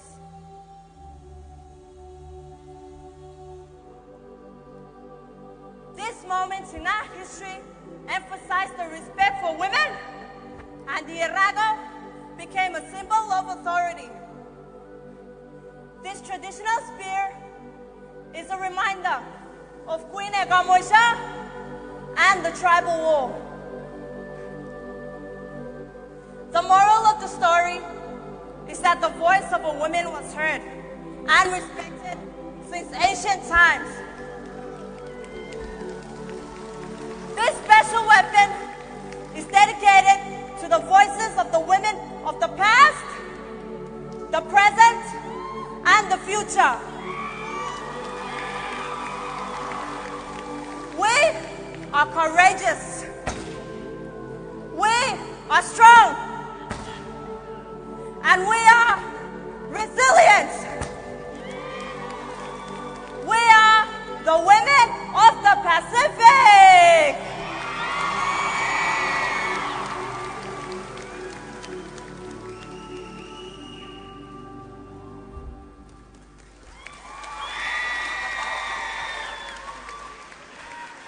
Thank you, contestant number 7, Miss Nauru.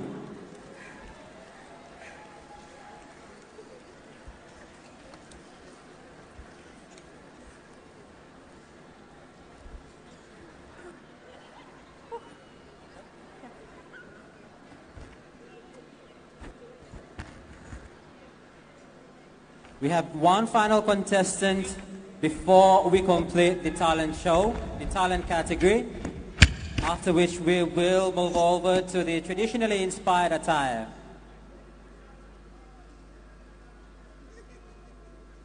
After the traditionally inspired attire, we will move on to the judging phase.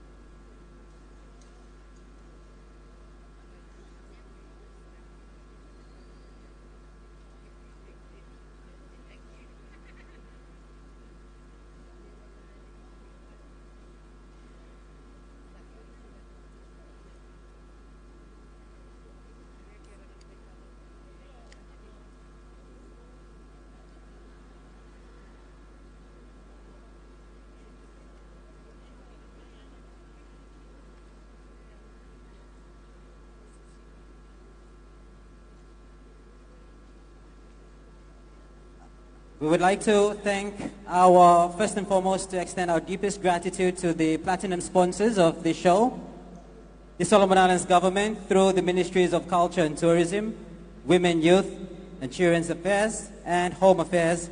We would also like to acknowledge the invaluable assistance of the Secretary to the Prime Minister, Dr. Jimmy Rogers, whose support has been instrumental in ensuring the successful delivery of this event as well. We would also like to thank our silver sponsors, Tourism Solomons and Coral Sea Resort and Casino, who have not only supported this event, but combined have generously sponsored the top prizes for tonight. We would also like to thank our bronze sponsors, Solomon Islands Ports Authority, the Bank of South Pacific, BSP, Blue Water and Printwise. Thank you, Tomas. And to our sponsors, your contributions have played a vital role in making tonight a reality. And let's give a round of applause for our sponsors for tonight.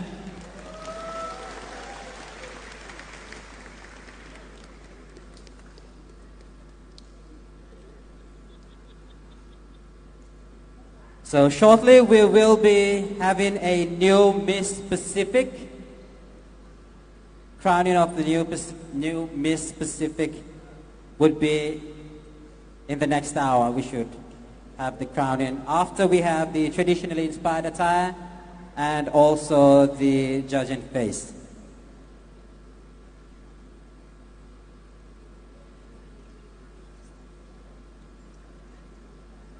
Ladies and gentlemen, our final contestant for tonight, contestant number 8, Miss Cook Islands.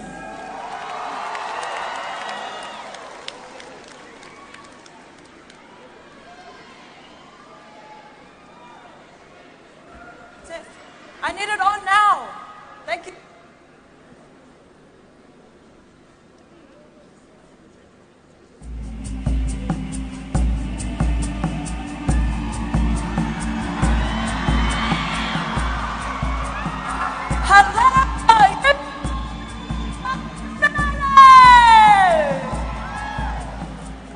Ladies and gentlemen, let me hear you say, Kia ora!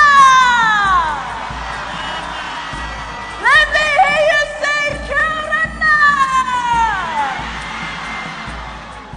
Tonight, I invite you all to sit back and enjoy the experience.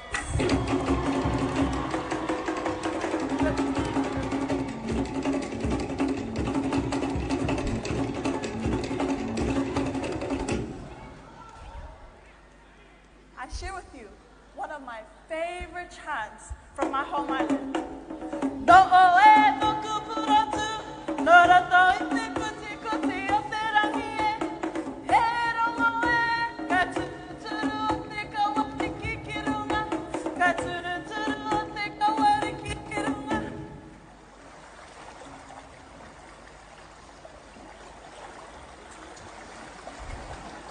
Tonight, I'll be one part of this type of weaving. Now, let's take it back to when I arrived into the Solomons. Oh Lord, hearing the pen, the boys play the pipes. Such talents they had. And they even played a Cook Islands classic. Such beautiful singing and playing. Anyways, fun fact to share with you all. Back in 2020, my sister, Elsie, and I attended the same uni preparations back for our schooling life. What small world is it, right? Look at us now, 5 years later, taking the stage for Miss Pacific Island. Ta-da! This is the completed version of this type of weaving. And this is called a pareukaro.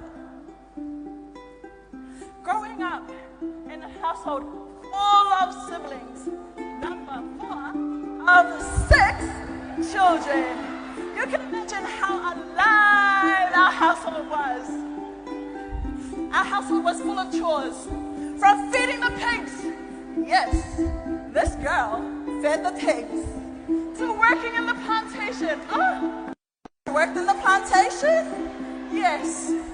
Ironing the clothes, cooking the food, and keeping a clean house. Let me show you.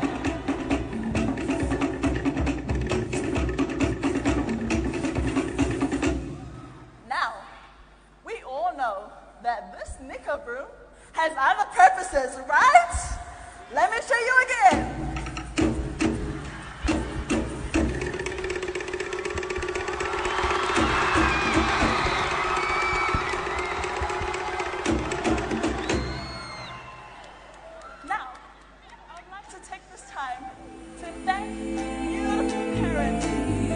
for the many teachings and for instilling great knowledge and most importantly, having the most beautiful relationship with God. God Jehovah, the Lord is my shepherd, I shall not want. Amen.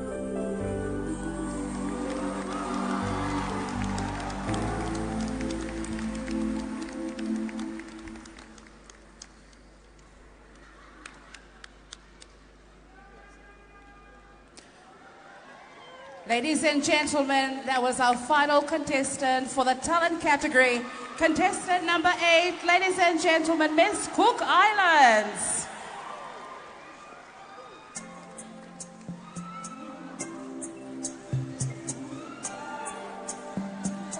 Check.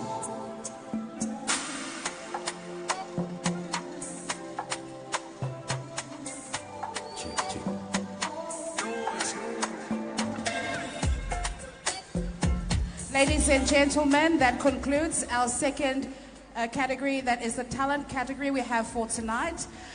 Just for now, we're just going to take a short break. So if you're sitting down, I think this is your chance to get up. We'll be having entertainment very soon coming from one of our very talented artists. Jarboy will be taking over the stage for entertainment. So you can get up and stretch your legs a bit, or you can go and get a breath of fresh air outside if you're feeling a bit hot from inside, and then we'll be back to the heart of the categories of the Miss Pacific Islands pageant, which is the talent, the traditionally inspired attire. That's the category that's coming up next. And also the contestants, after they do, they showcase their attire, they will come back and pick their question for tonight. As soon as they are done in showcasing their traditionally inspired attire, and they will come back up on the center of the stage and pick their question, and that is the question and answer time.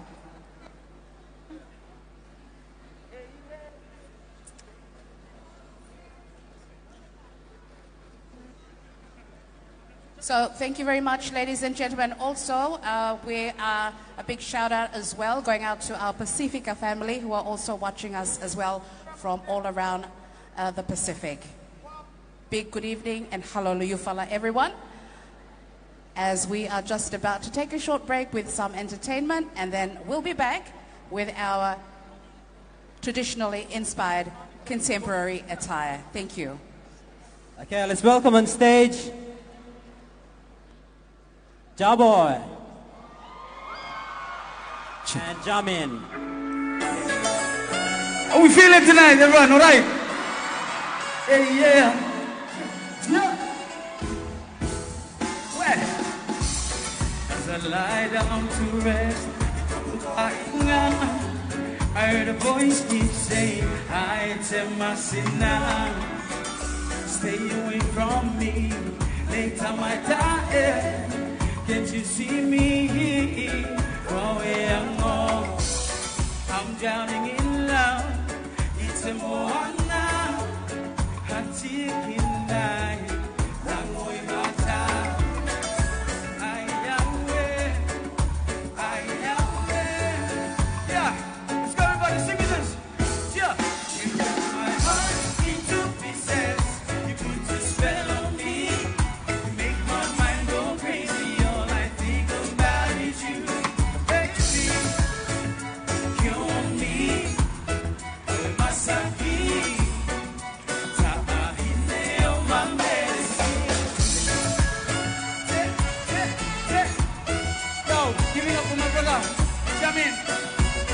Let's go.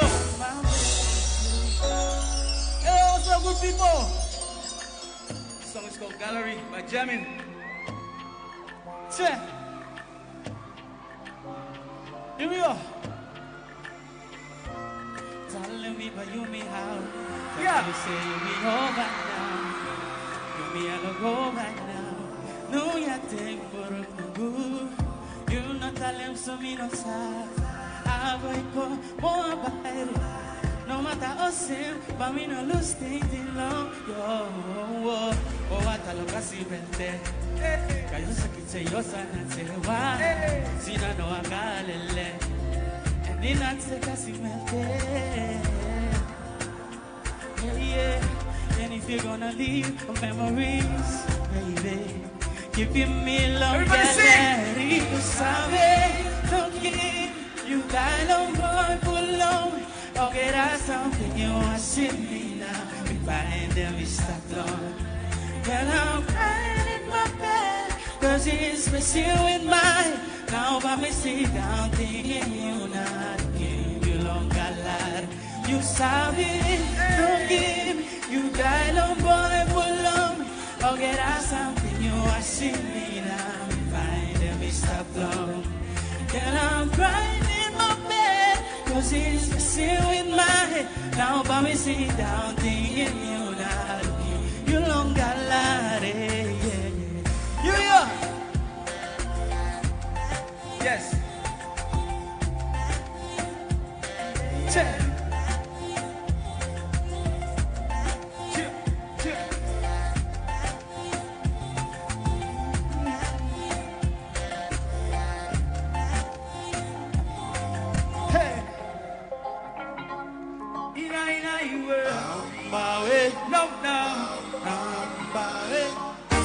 my lover,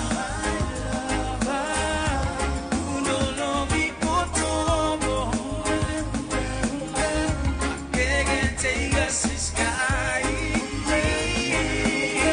It's a long one, my love, my lover. Down the money, sana ikotunga. Si mani nene to wada bananga huda. Sendi kau kamangosa. Bakabuna nunungu parmado.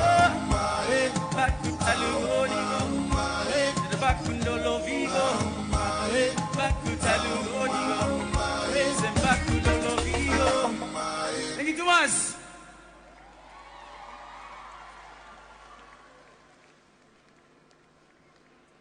A round of applause for Jarboy and Jamin.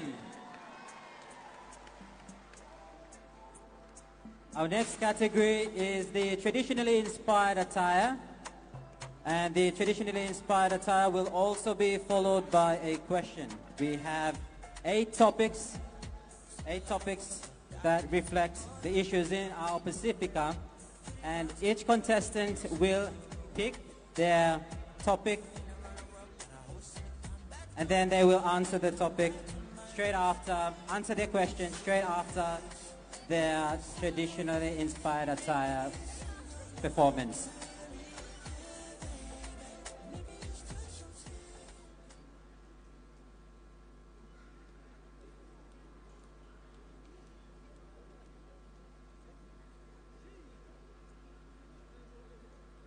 Ladies and gentlemen, let us welcome contestant number 1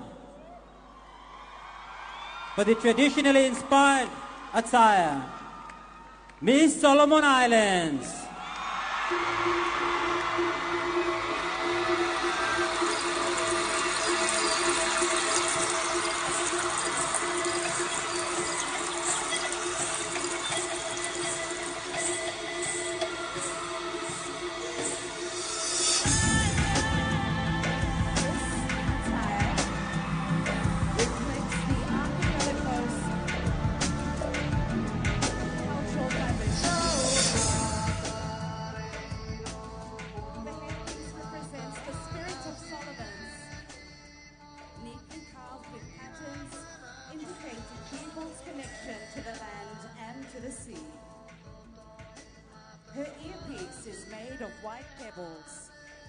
Turtle shells and neckline called hubcap. Made of turmeric, which symbolizes woman's status, wealth, and authority.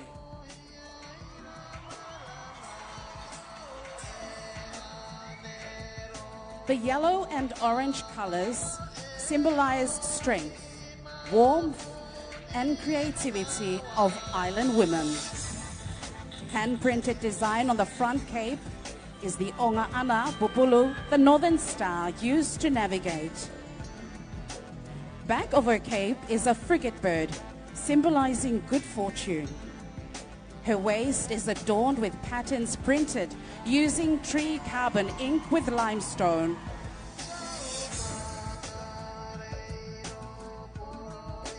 Pacific women in diverse environments.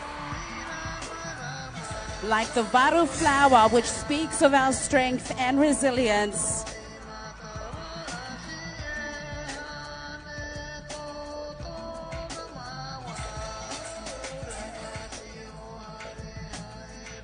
Her attire is crafted together with love and holds many stories. On her neckline, and hand-woven shell money from Malaita, and temahua from Temotu, representing the heritage of Melanesia.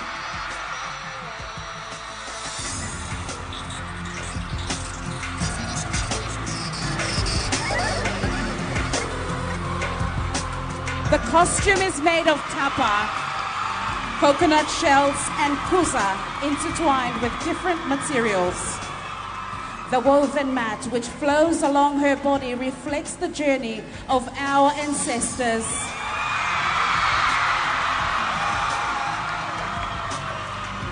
An acknowledgement to the craftsmanship of our foremothers covering the Oceania, who have kept our heritage alive through art and storytelling. As Pacific women, we are leaders in adversity. In times of conflict, we are peacemakers. The red on the masterpiece is the inspiration from feather money of Eastern Solomons. The redwood shavings on the garment symbolizes blood, life, and survival. It portrays confidence and leadership, the essence of Pacific women. The frock is made of tapa and cane, a tribute to victims of domestic violence. It also resembles a cage signifying barriers women face. The doors on the frock, white shells on the hemline represents purity and gateway to discover freedom, peace, and harmony. We are Solomon Islands. We are Pacifica.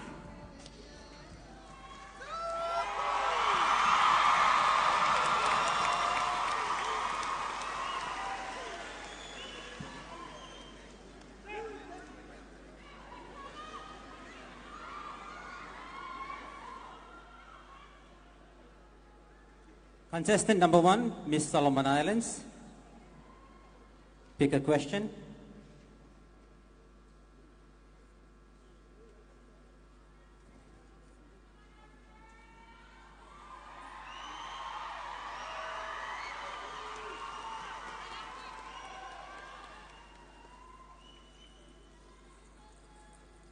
Miss Solomon Islands, your question topic is sports. And your question is, how do you believe sports can help promote gender equality and empower women and girls in today's society? Thank you for the question.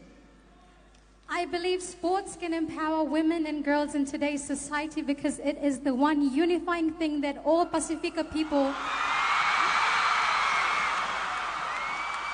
engage in. We have always been athletes, we have always been sports players. It has been passed down through us from our grandparents and our forefathers who work hard every day to make a living. So I believe sports can empower young people because we can use it as a platform to share our culture, as in the sports that we played as kids. For example, bat and run. That was the sport I played back in primary school, which is a traditionally played sports that was inspired by cricket. And these are ways that we can share stories, talk to each other in our language, and empower one another as youth. Thank you so much for the question.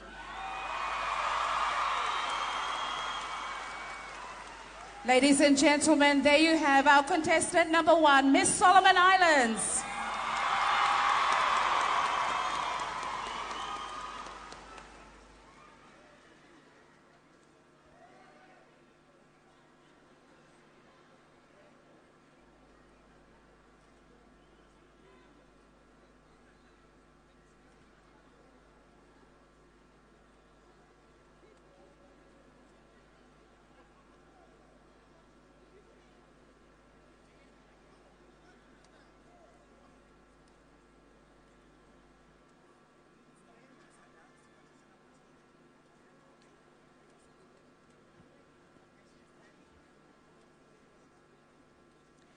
Ladies and gentlemen, we will welcome our next contestant. And welcome contestant number 2, Miss Samoa. Adorned in all the dignity of her traditionally inspired attire, Miss Samoa presents Litaiawi Mataniu Whiangai Maleata, the arrival of and acceptance by our forebears of Christianity in Litara's humble village of Sapapali'i, Savai'i in 1830. It is testament to the foresight and visionary leadership of our ancestors who believed in the delicate and harmonious existence of Christianity and our Samoa. Depicted by the white iasina and black fine mats, embellished with the pule shell, the Whiangingausi, the covenants between Samoa and God, is well established, interwoven and protected by its living culture. Litara's message, through her traditionally inspired attire, is in order to overcome adversity, our Pacific people and leaders remain steadfast and hopeful, rooted in our faith, our cultural values, and the principles of God's unconditional love. Ladies and gentlemen, please make welcome Litaiawi Mataniu Whiangai Maleata, Miss Samoa.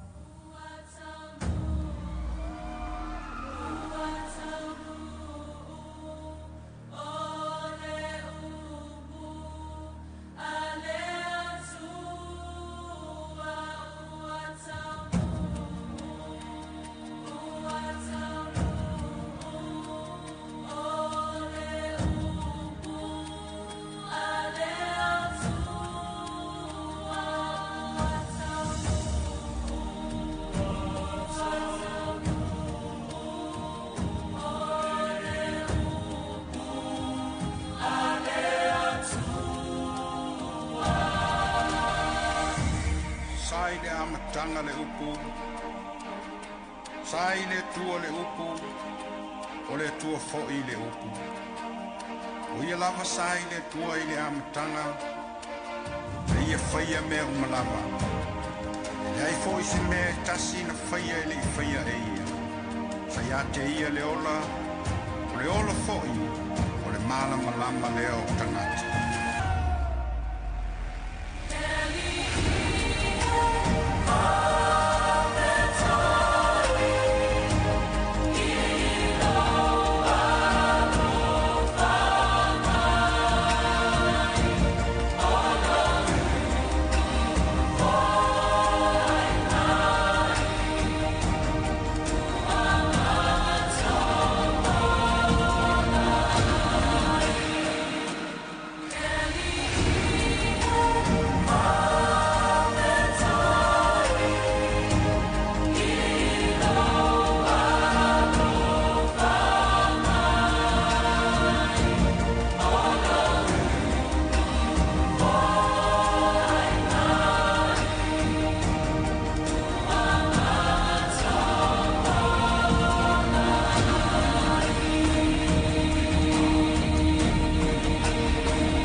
For the question,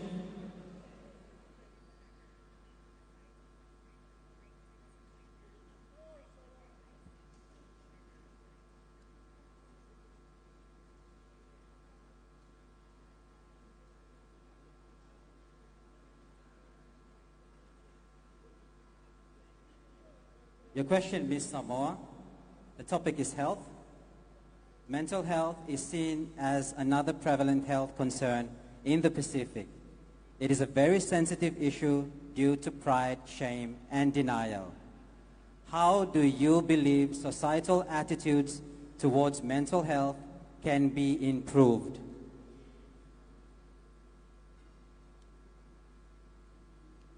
Thank you for the question. The Miss Pacific Islands platform is unique in the sense that it has a way to permeate all areas of community life. The Miss Pacific platform has an opportunity to challenge societal norms, advocate for cultural heritage, and create a new way for our young people. What I believe can help in the area of mental health within our people is working with NGOs who are doing the grassroots work, innovating new ways to look after people struggling with mental health. A lot of the time, I believe that people struggle with mental health because, one, there's either a breakdown within the family and support system, or two, there's a loss of seeing your value. And I believe that people that are doing the work, such as faith-based organizations like churches, governments that are employing people to research mental health issues and working on policies, such as Australia that is introducing a social media ban under 16, and Fiji also looking at doing the same. It requires a collective effort for us to all work together to address the issue.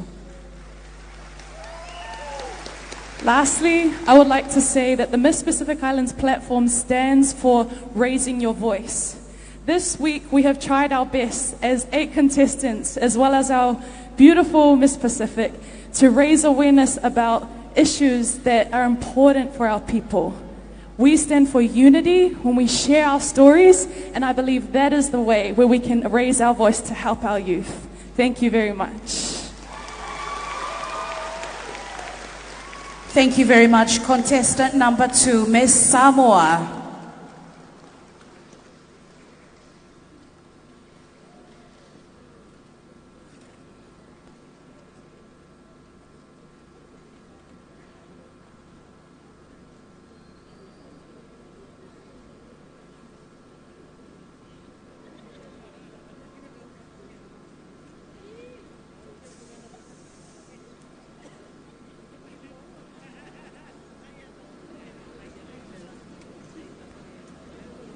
Ladies and gentlemen, introducing contestant number 3, Miss Tonga.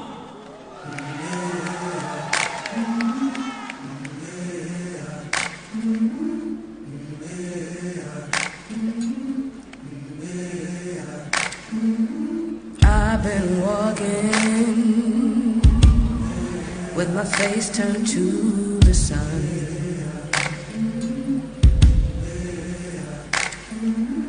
Weight on my shoulder. Miss Tonga's cape is crafted from Ngatu Uli black tapa, encompassing her entire body, with coconut sinnets woven and tied around her neck,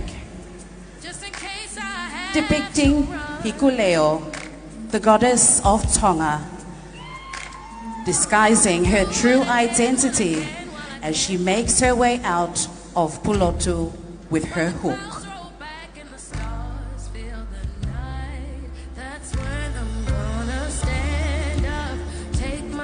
Like Hikuelo, Pacific women traverse the challenges of time with unwavering determination. The essence intertwined with the very fabric of our islands. In the heart of the Pacific, women stand as towering pillars of strength, embodying resilience and grace amidst the ebb and flow of life's currents.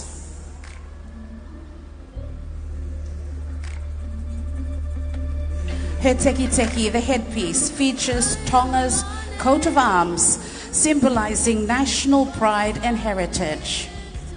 Bound by 4 strands of coconut sinnet, it represents Tonga's golden pillars of respect, humility, strong relationships, and loyalty, embodying the unity and strength of Tongan values. As she emerges from her disguise, Miss Tonga reveals with a pride and glimpse of portraying the late Queen Salote Tupou III. The top part of her ensemble is crafted from kie, a fine Tongan mat which symbolizes the late Queen's hope in preserving this traditional weaving practice and the resilience of Tongan women who still conserves this art. Her shawl features roses made from foul plant, representing the Tongan people, and like Queen Salote, Miss Tonga carries her nation with pride and grace. The final piece, inspired by the lupe, with an olive branch, represents God's peace and the promise of renewal. Her final attire is adorned with 5,000 pearls and 1,000 mother of pearl shells stitched into tapa and kie, symbolizing the diversity and unity of Tonga with other Pacific islands.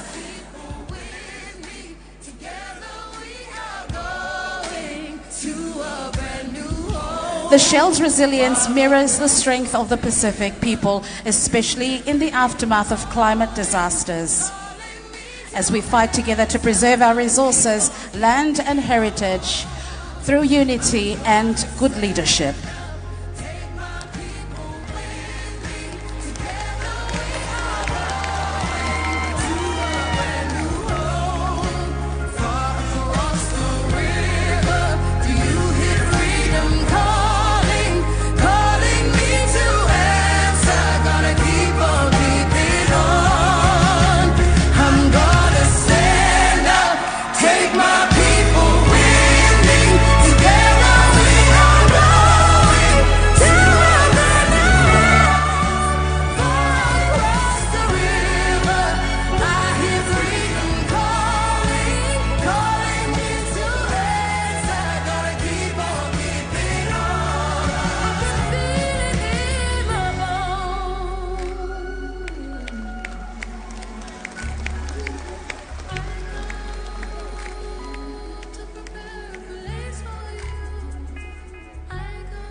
And your question, Miss Tonga?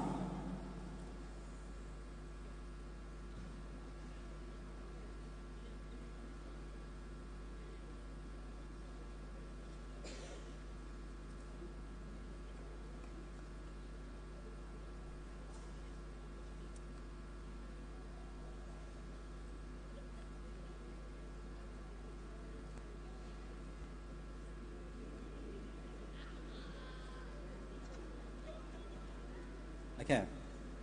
Miss Tonga, your topic is culture. Some believe that younger generations are losing interest in traditional practices. If you are to be crowned as Miss Pacific Island, how can you reignite cultural appreciation among the youth? Thank you so much for the question. Culture is known as our own identity. It tells who we are to the world, that we are Pacific Islanders.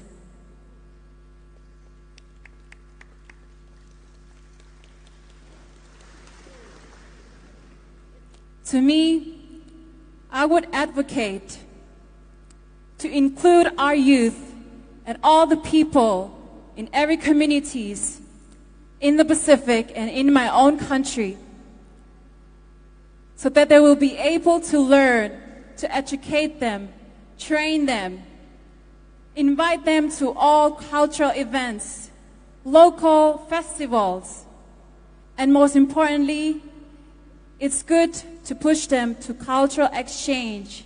These will help them.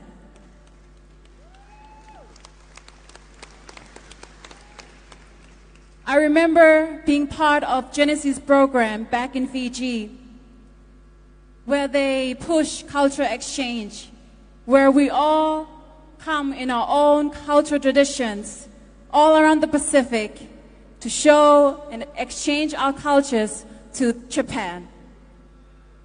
So therefore, my young generations, my youth, my women, everyone here in this room, don't forget where you come from. It is who we are. As Pacifica people, we are Oceania, we are one people, and we are Moana. Thank you.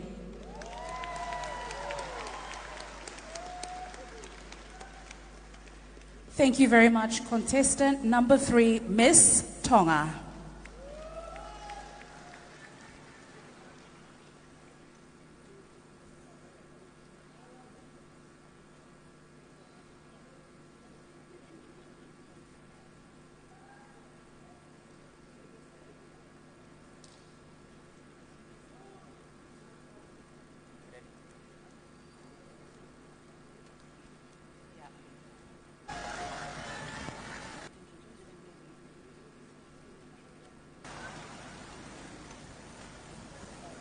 Ladies and gentlemen, contestant number 4, Miss American Samoa.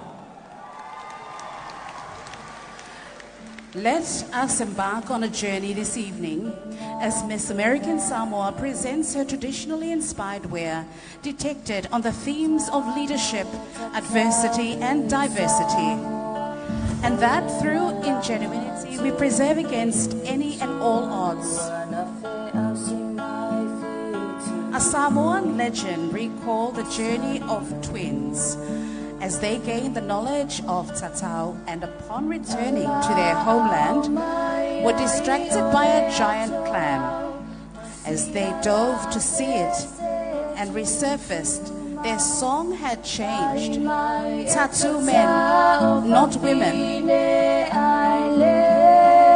This ideology has become a staple of Samoan culture and continued practice to this day.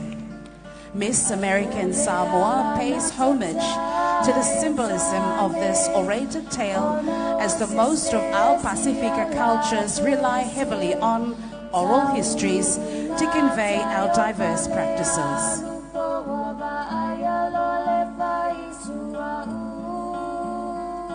As she walks forward in a structural cocoon embodying the birth or beginning, this garment is made entirely of woven bandana sleeves and printed mulberry bark laid around her as a form of protection. Her headpiece previews the legendary twins created entirely of palm fronds and sennet.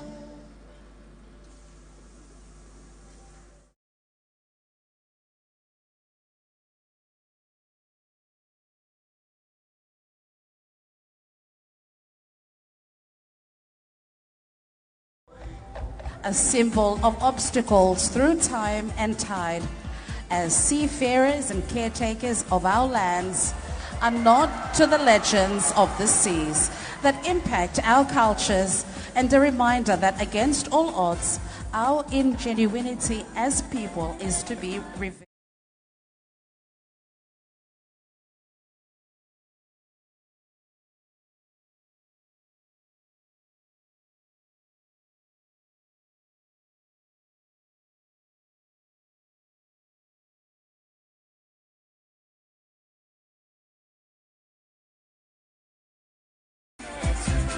In her final look, Miss American Samoa displays a dramatically full-length gown made primarily of coconut sennet, structured with a woven corset, bodice draped in hand, beaded red lopa seeds, crested with Samoan triller feathers sustainably harvested, and mother-of-pearl species.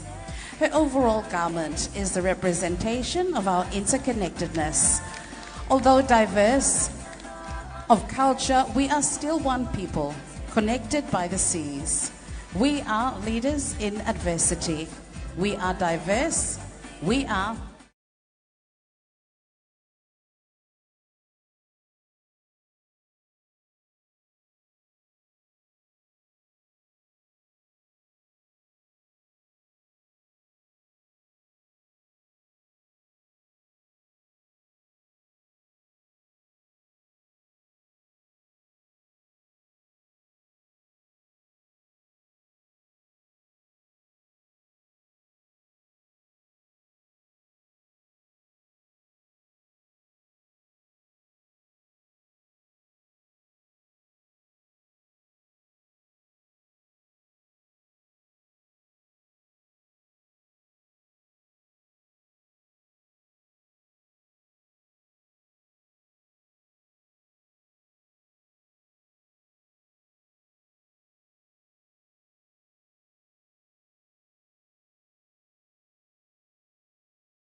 Miss American Samoa, please pick your question.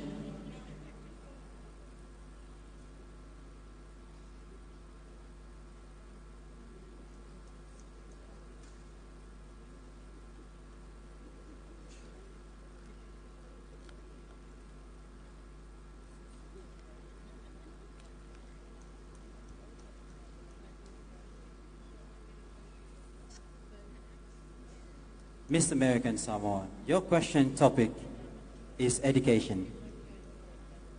Why do you think it is important for Pacific students to study abroad, and do you think there are enough scholarship opportunities available for the Pacific people?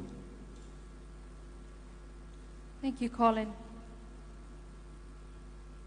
This might be my only chance to say this, but Solomon Islands, you have some beautiful people.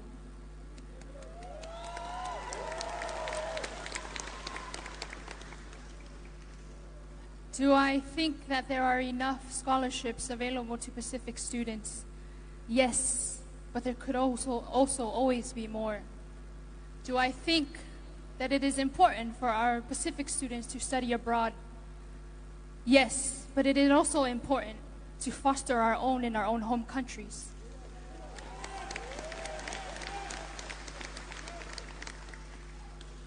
I believe that education is subjective to the person.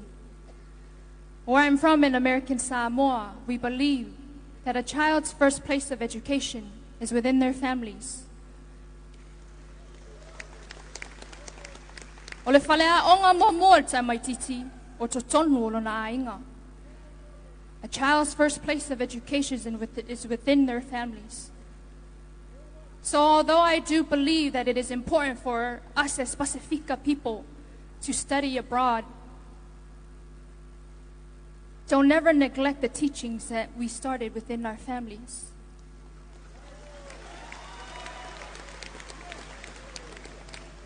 These teachings have carried me through my own adversities and has allowed for me to lead with humility, love, respect, compassion, and empathy for my people.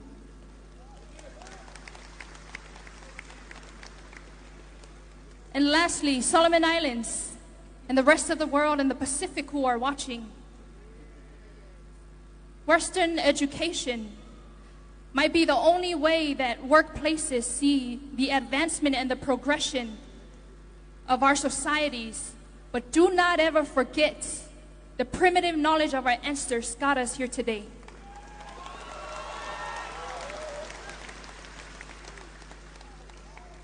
Your ancestors, my ancestors, they were voyagers.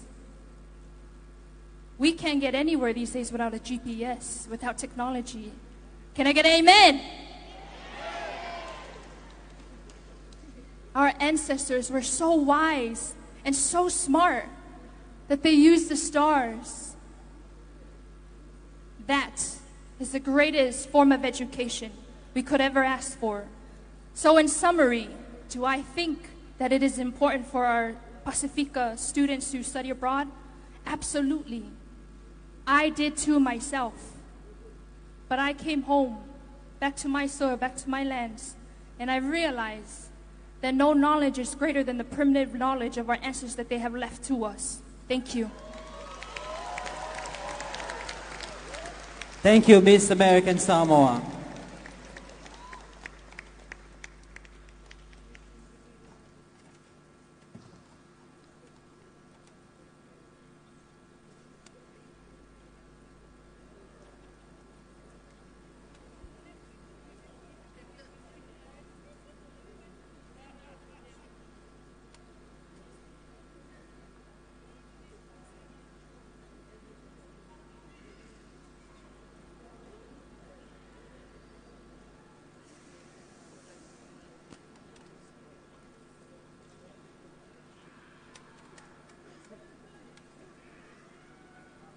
Ladies and gentlemen, contestant number 5, Miss Kiribati.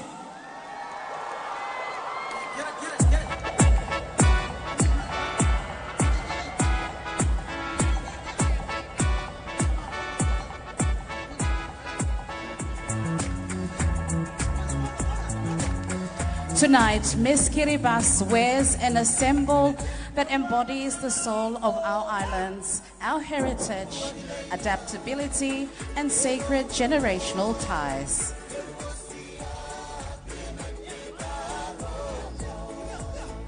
Every element is woven with tradition infused with the spirit of our ancestors. Atop her head, a majestic frigate bird, intricately crafted from pandanus leaves, soars with grace. The sacred bird, a symbol of leadership and freedom, rises above a gleaming mother-of-pearl sun. Just as our forebearers braved the ocean's depths to retrieve this precious shell for fishing lures, today it stands as a beacon of endurance, strength, and beauty. The sun's rays, woven from coconut fiber, reflecting our sacred connection to land and responsibility as stewards of Mother Nature. Her bodies, fashioned from coconut husks and adorned with delicate shells, represent the lifeblood of our islands, the land, the sea that sustain us. Secured by 3 coconut strands, each symbolizing an unbreakable foundation of faith, family, and tradition. Draped below, intricate netting speaks to the fragile balance of life on our atolls, shaped by the forces of change. His skirt, woven from pandanus and coconut leaves, unfolds a visual narrative of intergenerational unity, love, and femininity. 33 shimmering shells adorn its hem, representing the 33 islands of Kiribati.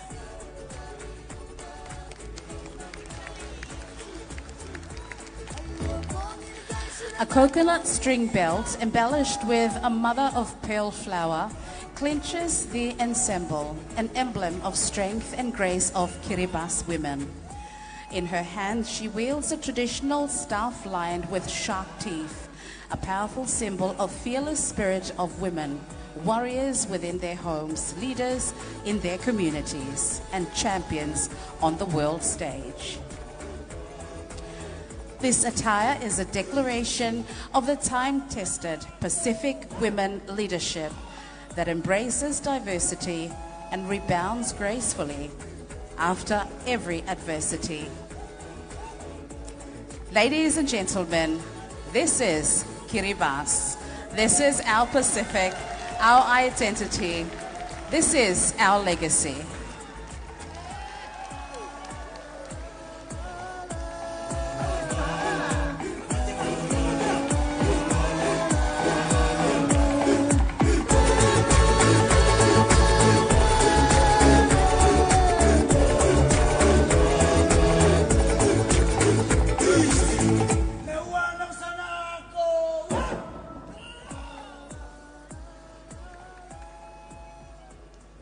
Kiribati. And your question?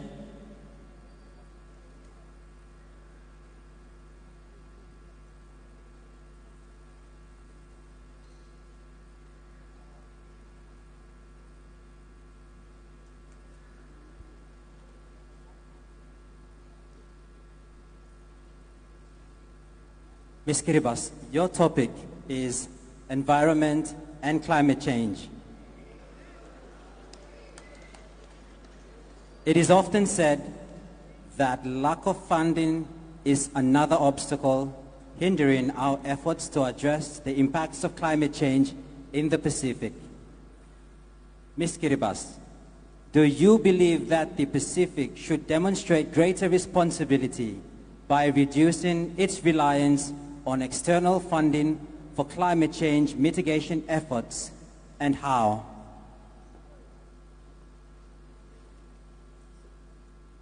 Before I answer that question, would you mind repeating that one more time, please?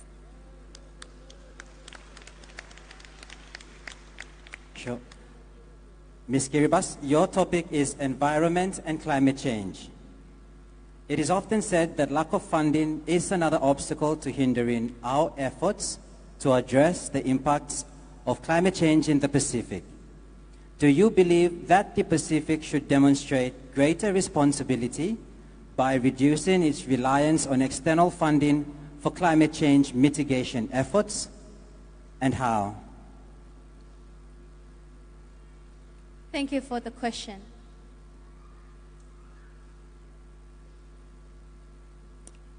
I believe that Pacific Islands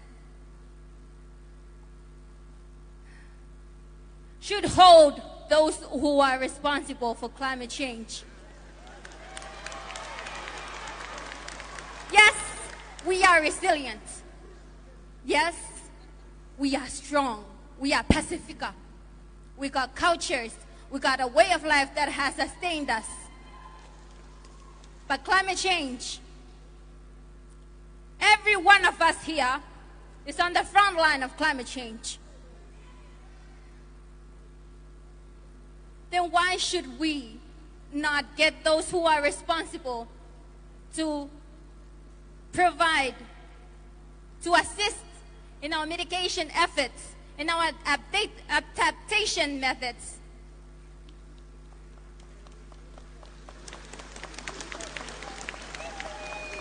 During my reign as Miss Kiribati, I was blessed to join the COP29, the Conference of Parties, where the world who signed up for the Paris Agreement get to meet again. And this is where I understood the importance of climate funding, climate finance. If we use this well, from the COP29, although the results were a bit something to think about, there was something good that came out of it. And that was the amount of climate finance that the developed countries have agreed to assist the developing countries, especially us on the front lines of climate change, in our mitigation and adaptation methods. If we use this funding well, and we have better access to it, I believe we can continue to be more sustainable. Of course, our cultures, our way of life, our traditions have led us all here to be united on this platform. But it don't hurt to have the assistance of those who contributed more to the greenhouse emissions, to take responsibility and assist us in our mitigations. Kiribati has a KV20, and we have been assisted well by the climate finance in mitigation efforts, although there is always room for improvement. Thank you. Thank you, Miss Kiribati. A round of applause for Miss Kiribati.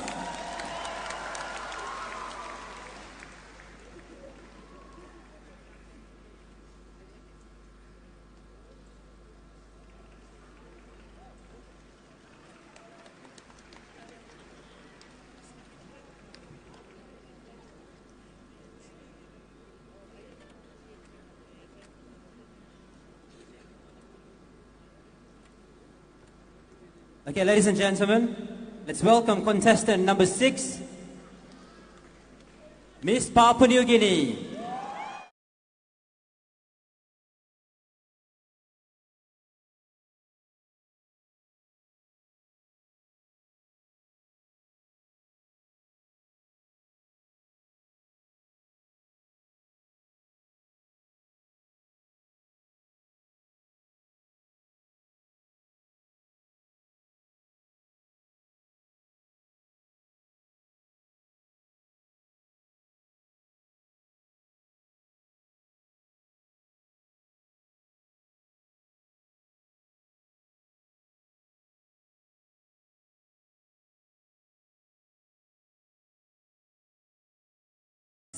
To the turquoise waters of her islands, radiating the warmth and strength of her Pacific family. Her cape is a testament to honoring tradition, like the bilum woven by the hands of her women folks. It tells a story of resilience and connection, intricately crafted with earthly tones and adorned with coconut shells that depict the bird of paradise.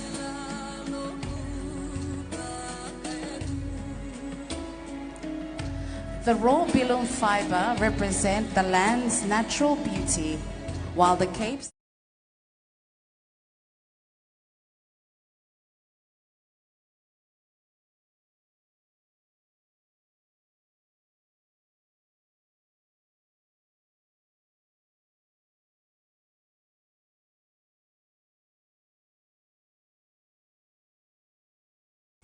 its rich design transitions from dark to light tones, inspired by the feathers of the bird of paradise.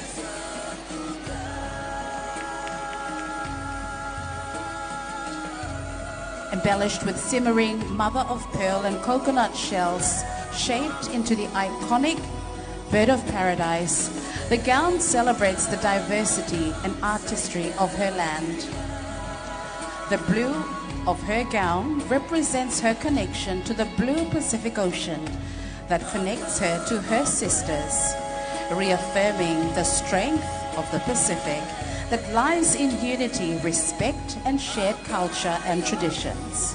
Fostering regional solidarity, crowning her is a headpiece that speaks to leadership and inclusivity.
Miss Papua New Guinea, your topic is tourism. Alone, we can do so little. Together, we can do so much. This saying emphasizes the power of regionalism. How can regionalism contribute to sustainable tourism in the Pacific? Thank you for your question. To repeat, how can regionalism contribute to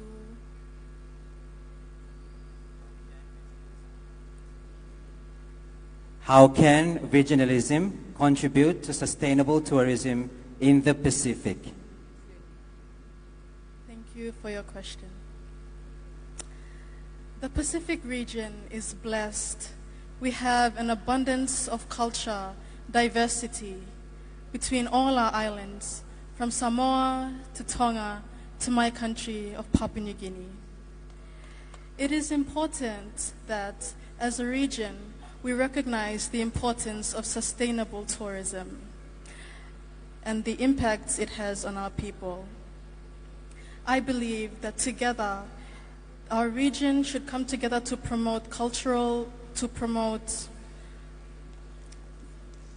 sustainable tourism in order to preserve our cultures.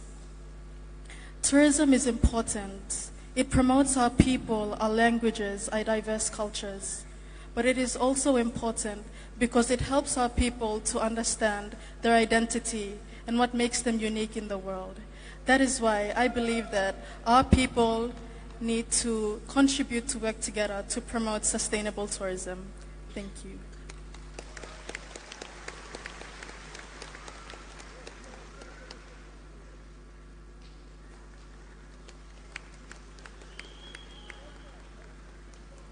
Ladies and gentlemen, a round of applause for Miss Papua New Guinea.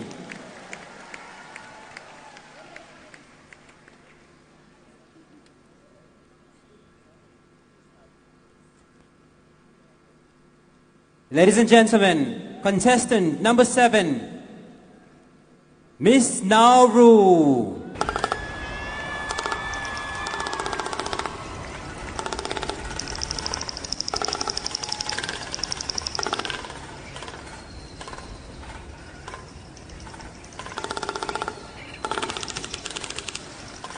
Tonight, Miss Nauru stands before you in an original attire especially created for all of you in the audience tonight. In the heart of the Pacific, on the island of Nauru, there exists a traditional dress known as the Heirloom of Resilience. This garment is more than just a beautiful creation. It is a profound symbol of leadership in adversity and the celebration of diversity. Miss Nauru's stunning headpiece, a dazzling representation of hand-woven majestic frigate birds crafted from vibrant pandanus leaves, showcasing the intricate craftsmanship that embodies the spirit of Nauru. Miss Nauru is wearing her handcrafted outer garment from softened and dried pandanus leaves. This exquisite garment pays homage to the rich Nauruan tradition of ekawada, also known as string figures. As she removes her outer garment, she reveals a stunning adornment made from intricately designed phosphate pieces.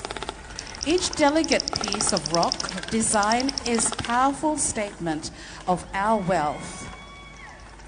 The attire flows gracefully as a tapestry of cultures representing the rich traditions of our Pacific nations. Each fold creates a powerful symphony of resilience. The attire further reveals vibrant and distinct birds, symbolizing the peaceful nature of Pacific Islanders and characteristics of each culture.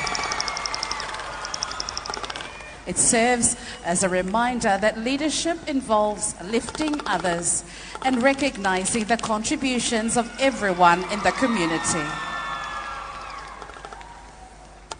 As we embrace the heirloom of resilience, let us remember adversity, our strength, our diversity, our power. Ladies and gentlemen, your contestant number 7, Miss Nauru.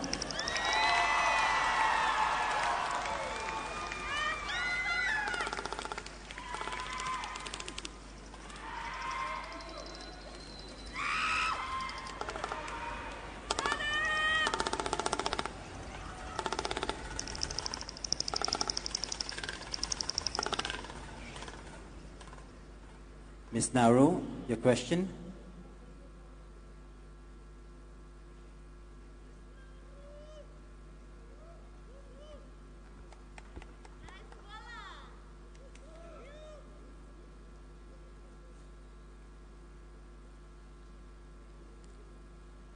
Ms. Nauru, your topic is international relations.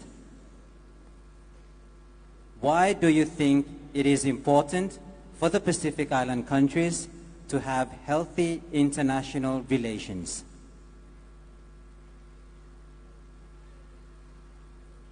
Why do you think it is important for the Pacific Island countries to have healthy international relations?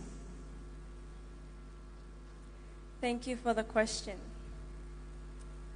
I believe that us Pacific nations should have a healthy relationship with international relations. This is because although we are small, we need to work together and voice out our concerns, such as climate change, sustainable development,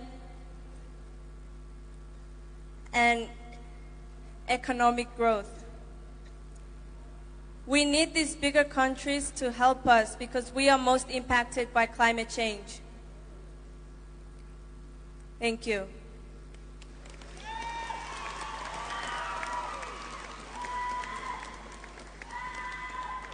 Ladies and gentlemen, contestant number 7, Miss Nauru.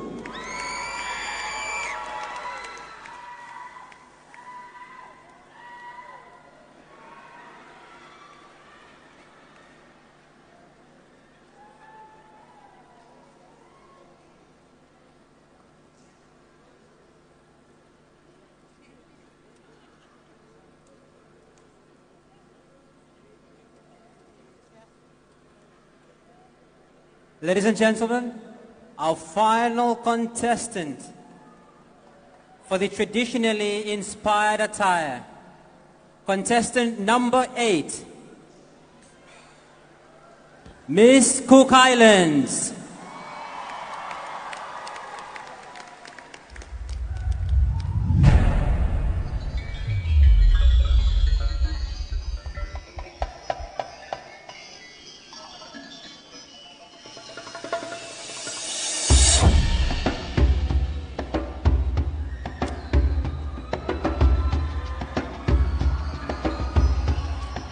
Tonight, Miss Cook Islands unveils a breathtaking tribute to Akamaro Kuraanga, the sacred chiefly investiture ceremony honoring the timeless significance of the ceremonial garment.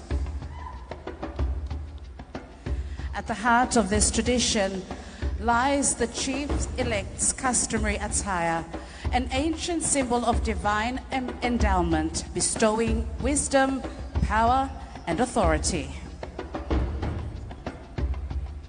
Once woven into the fabric of our identity, these traditions face obscurity with the arrival of foreign influences. But tonight, they are reborn. She showcases the essential elements of the sacred attire, drawing from the distinct traditions of tribes across Cook Islands. Korare, the spear. It is carved from the resilient tamanu or mahogany tree. This spear is a token of dominion. It commands strength and leadership. Held firm, it is the mark of a ruler. Parekatu, the crowning headdress. a towering testament to cultural pride, its sheer magnitude of proclaiming her chiefly state. The cloak of wisdom, a mantle of red feathers enveloping her in unity and signifying the tribe's collective embrace of their new chief.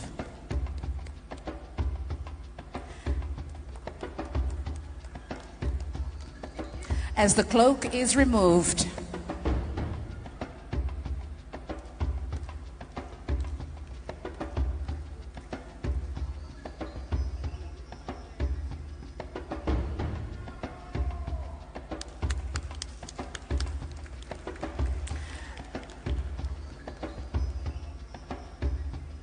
the essence of the Cook Islands emerges. The black pearl nestled among intricately carved mother of pearl.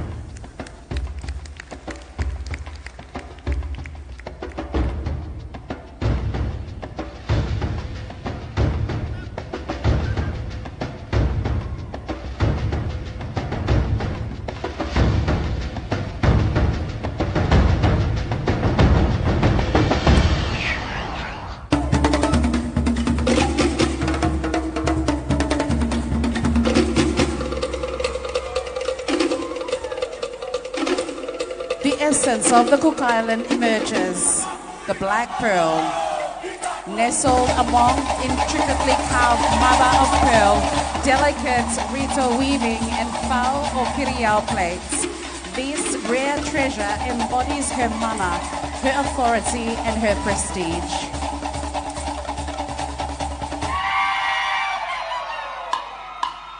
Rito shawl, a woven from the finest young coconut frond fibers, a symbol of many dedicated hands and weavers of the woman of Tonga Reva, Manihiki and Rakahanga, as a celebration of hierarchy.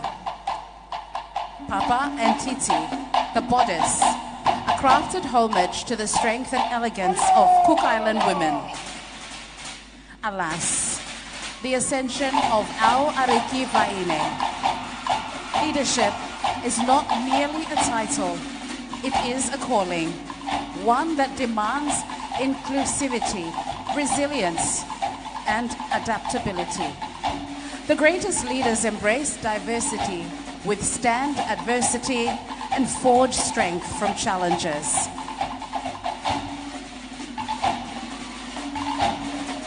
Tonight, we celebrate not just a queen, but a legacy.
Ms. Cook Islands, and your question?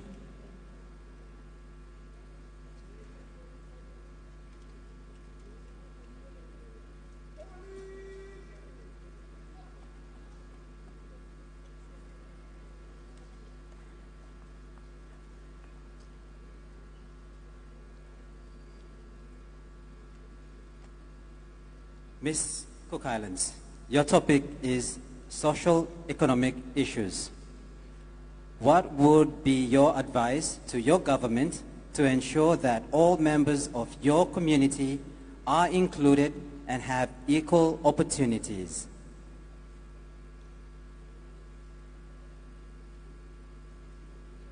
Thank you for the question. I strongly believe that in this platform of the Miss Pacific Islands or the Miss Cook Islands platform, I would utilize it for the youth and the voices of our people to working alongside the government, making sure that we can invest in utilizing renewable energy like solar system or renewable power like wind power. Using this type of platform, we can get a message across to the whole world, not just our community, but every voice will be heard. I would leave you with the scripture for today from Philippians 4, verse 13. I can do all things through Christ who strengthens me. Me taki atupaka, kia orana e ke manuia.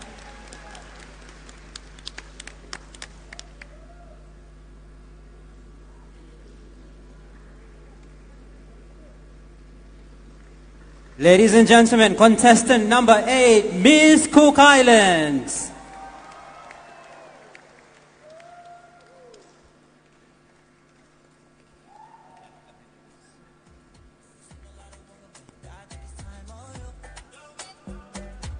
And we will once again welcome all contestants onto the stage for one final look at the traditionally inspired costumes.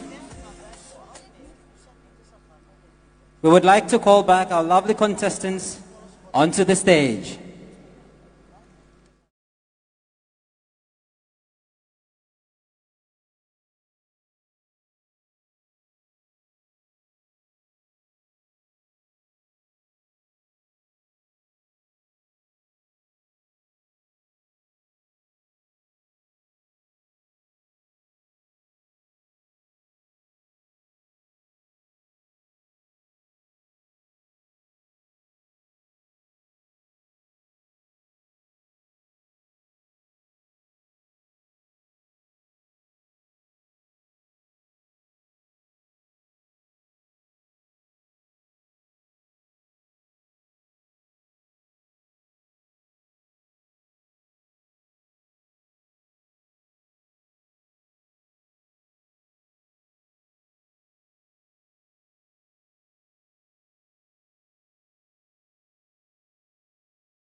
Ladies and gentlemen, and that concludes the traditionally inspired attire and interview categories for tonight.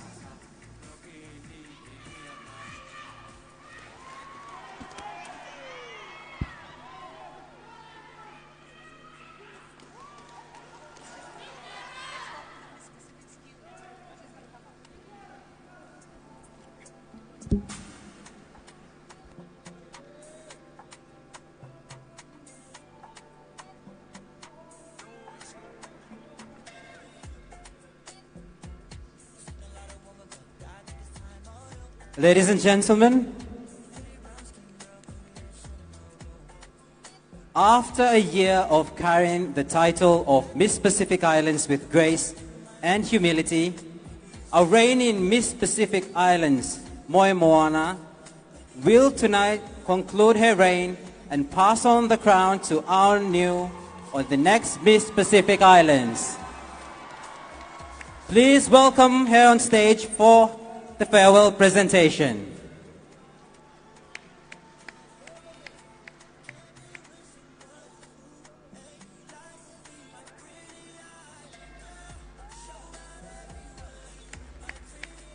Hello, talofa, kia orana, mahalo elelei, Eka Moiramo, Maori, and all the warmest Pacific greetings. Glory to God for the blessings bestowed upon us to be here together to unite and to celebrate our Pacific cultures. This is a very special moment for all of us, and especially myself. I humbly pay respects to the traditional owners of this land that we are on, here in Solomon Islands, the Guadalcanal people, and I pay my respects to their elders, past, present, and emerging, and the vibrant youth that are here in Guadalcanal. To the Honorable Prime Minister of the Solomon Islands, honorable ministers, esteemed guests, and all of our people gathered here today, I wish you all the warmest greetings, my Pacific family. There are millions of moments that I look back on in my reign as Miss Pacific Islands, and I thought I would share a few with you.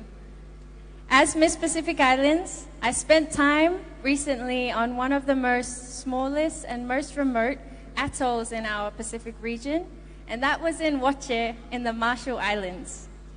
From above, you would see no big buildings or houses, just coconut trees, the vast ocean, and a very narrow strip of land. When we arrived, the whole entire island, they made a long line, and as custom goes, when greeting each and every one of them, they either gifted me a flower that they made themselves or a flower that they took from their hair and gave to me. They gave everything they had so willingly, with no hesitation. The irony was I only owned one flower like this prior to this day, one that I brought at the Festival of Pacific Arts in Hawaii, and I treasured it. But that day, I found myself in the land infamous for their Wache roses, made from only coconut leaf and wire. Copper wire that was dug up from the remnants of the war, when Wache was used as a military sea base. I received over 100 Wache roses that day, a mountain of beautifully and intricately made flowers that are just made from our very land. These women who made these flowers transformed a tragedy of war into something beautiful that they now make livelihoods for their family. In Kiribati, prior to my landing, they said that there was a long drought. But the day that I arrived, they said it was like the heavens opened up and the rain poured down. I was told from the moment that I landed that rain was a blessing, and so many Kiribati people were coming to me and saying, "Wow, Moana, the spirit of our islands must love you because it rained. Finally, it rained." These are just moments where you feel that connection, even though it's not your home or a place of belonging, you feel that you're at home, that instant connection.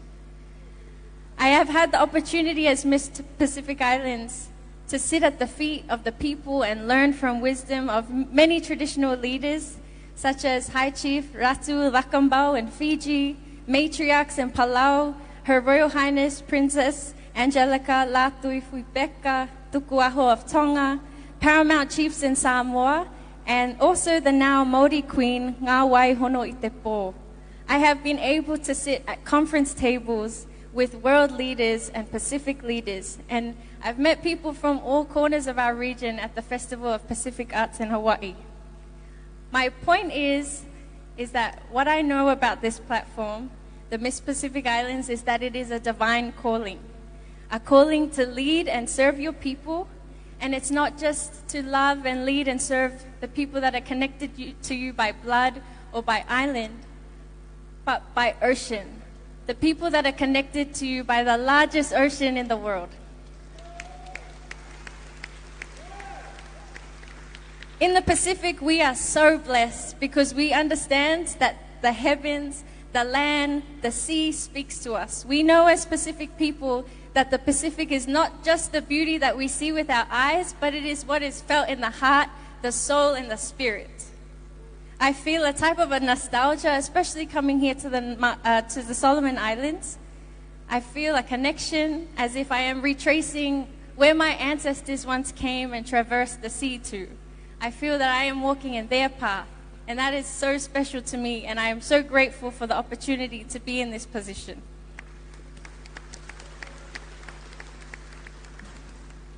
Somehow I know that this crown was one of the places that my ancestors guided me to.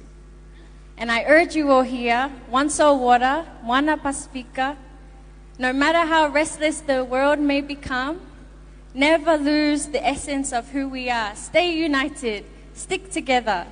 We need more events like this, like Pacific Games, like Pacific Forums and Miss Pacific Islands Pageant, for us to have the opportunity to learn from one another so that we can have the opportunity to build and reach our full potential. Tonight is about sharing everything, all the beauty, inner beauty, outer beauty that makes us Pacific people.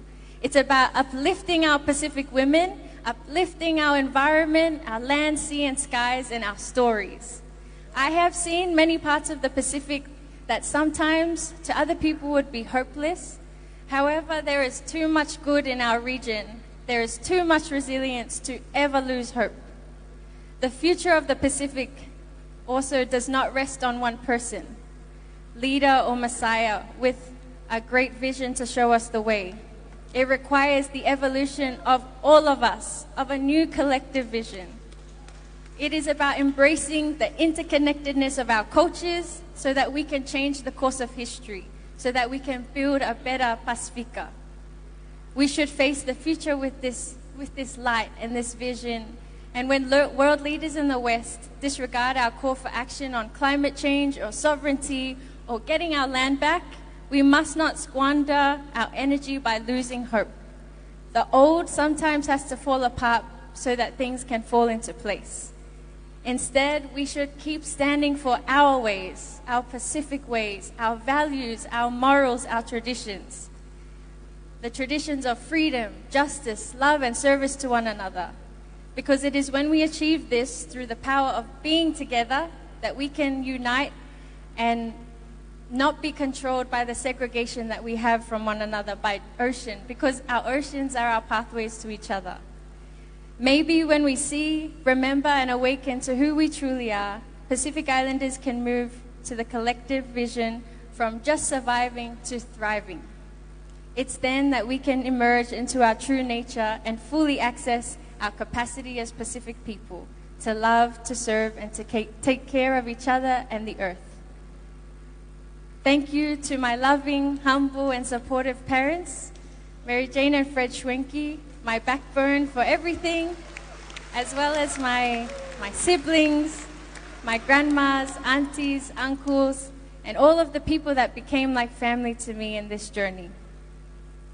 There are hundreds of people to name, but I just want you to know that I am so grateful.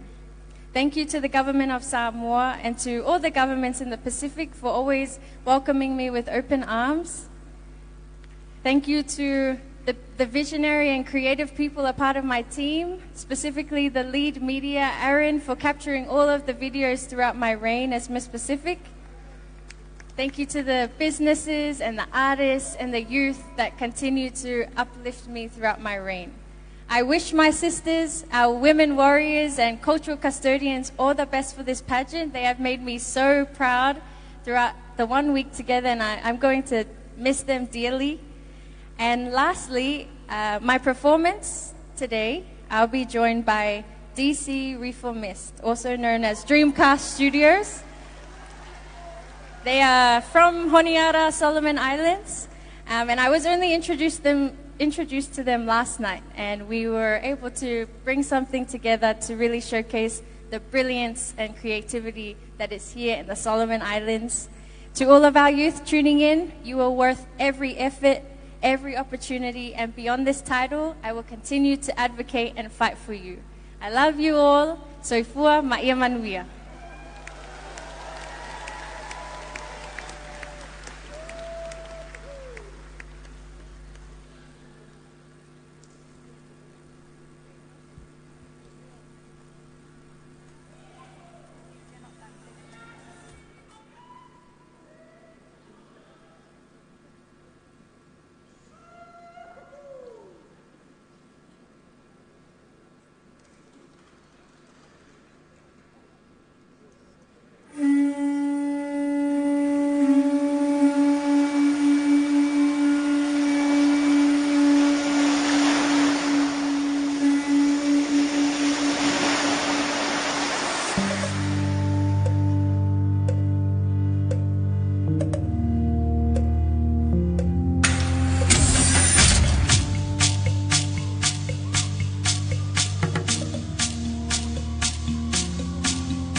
Amazing performance there. Thank you, Moe Moana.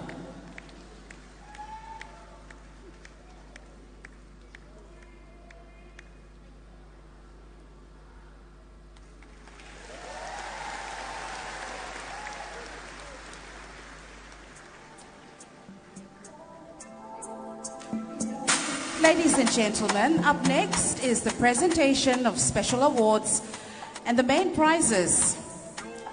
Now we would like to invite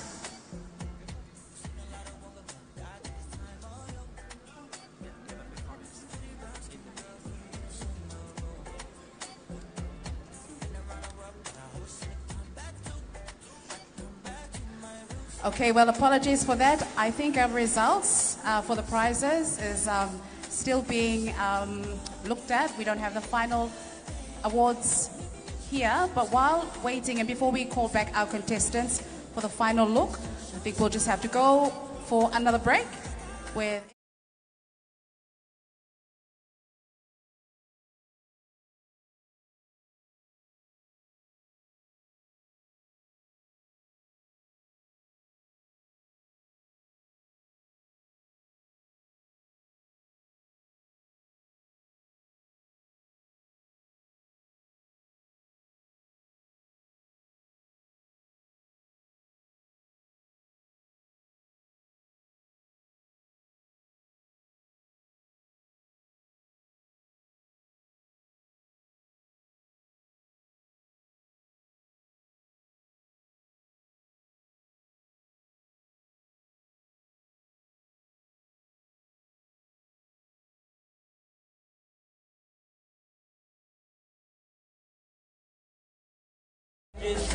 and our scrutineers to compile our results. And the winners for tonight, we have some entertainment for you while waiting for our esteemed judges and scrutineers to provide us with the results for tonight's Miss Pacific Islands pageant. In the meantime, ladies and gentlemen, put your hands together for young Davy. One. Step one.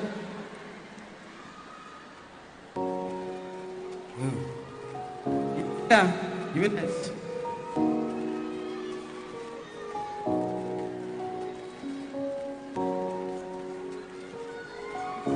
Be set.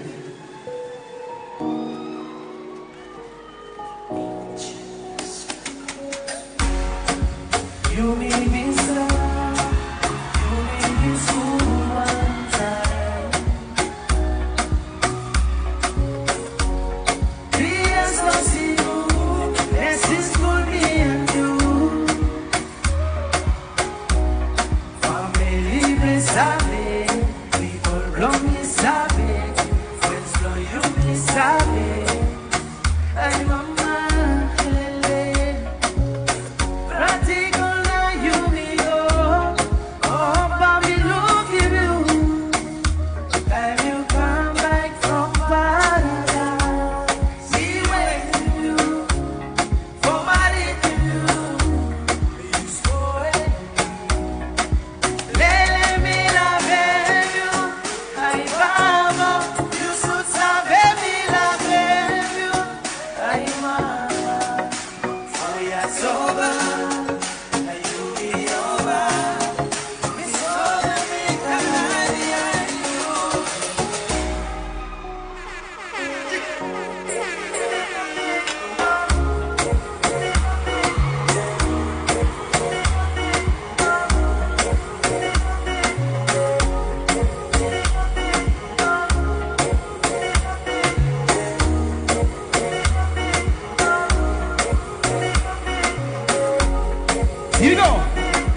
Let's love. Here we go, DJ. Tonight it's all about happiness. Hey!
You be nice, you be nice, you be nice, you be nice, you be nice, you be nice.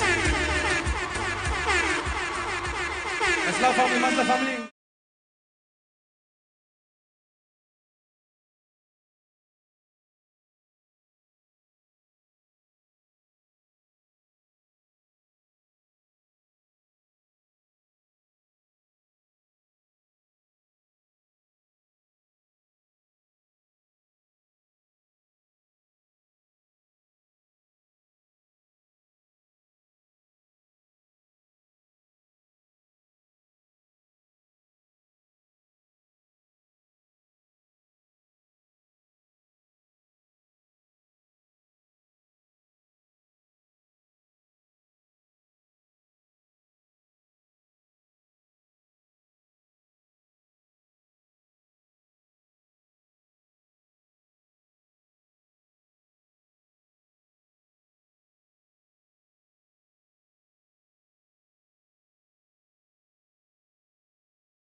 Thank you very much. I think a round of applause again for young Davy.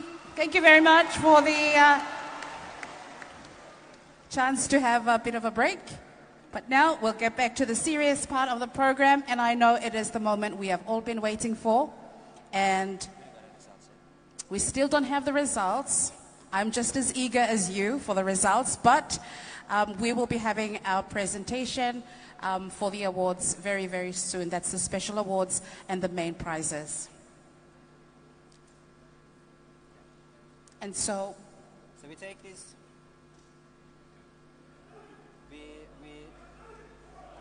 So we take this opportunity to thank all our wonderful sponsors for their support, and I call upon Miss Solomon Islands Pageant Director, Miss Joyce Conophilia, to come up.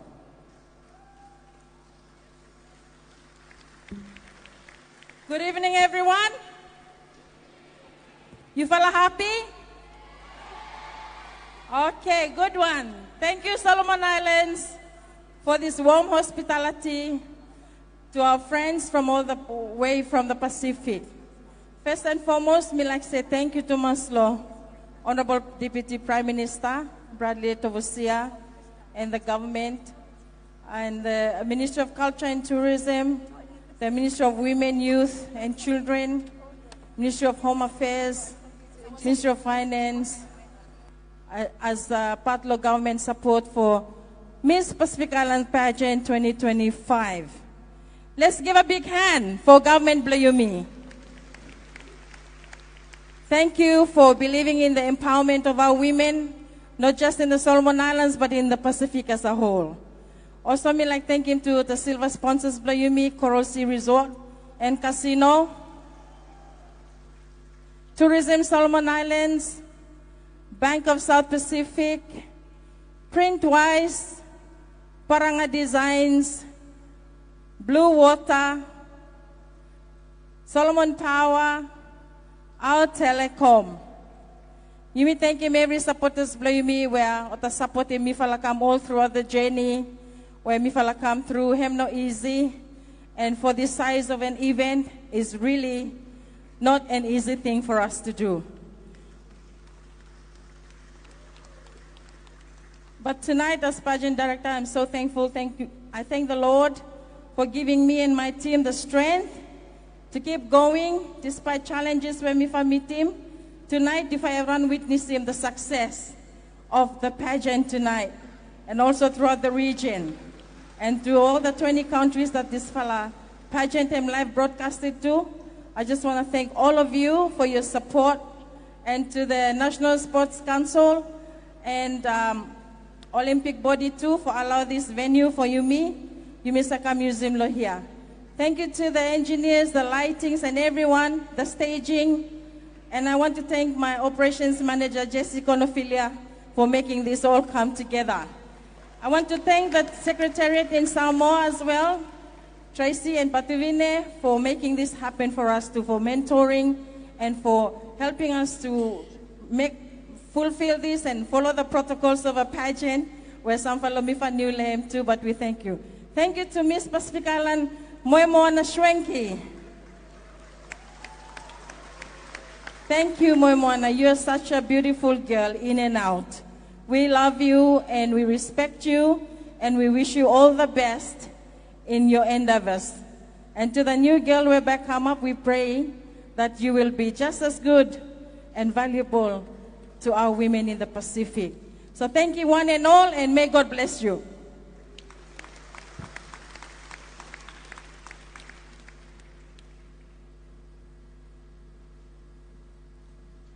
Thank you so much, Solomon Islands Pageant Director, Ms. Joyce Conophilia. We are still yet to have the results from our esteemed judges and scrutineers. It is a very structured process, so we will have to wait just a bit, and then we will know the results shortly.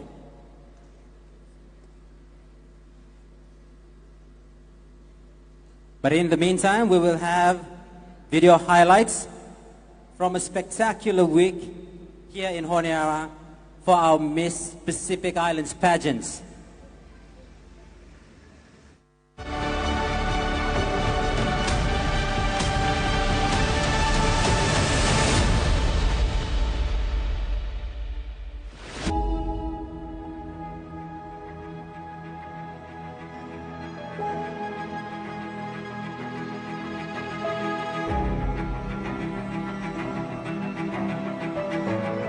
My time here in the Solomon Islands has truly been amazing. This place has truly lived up to its name as the Happy Isles. I feel very grateful and deeply blessed to be representing my country here and meeting my contestant sisters.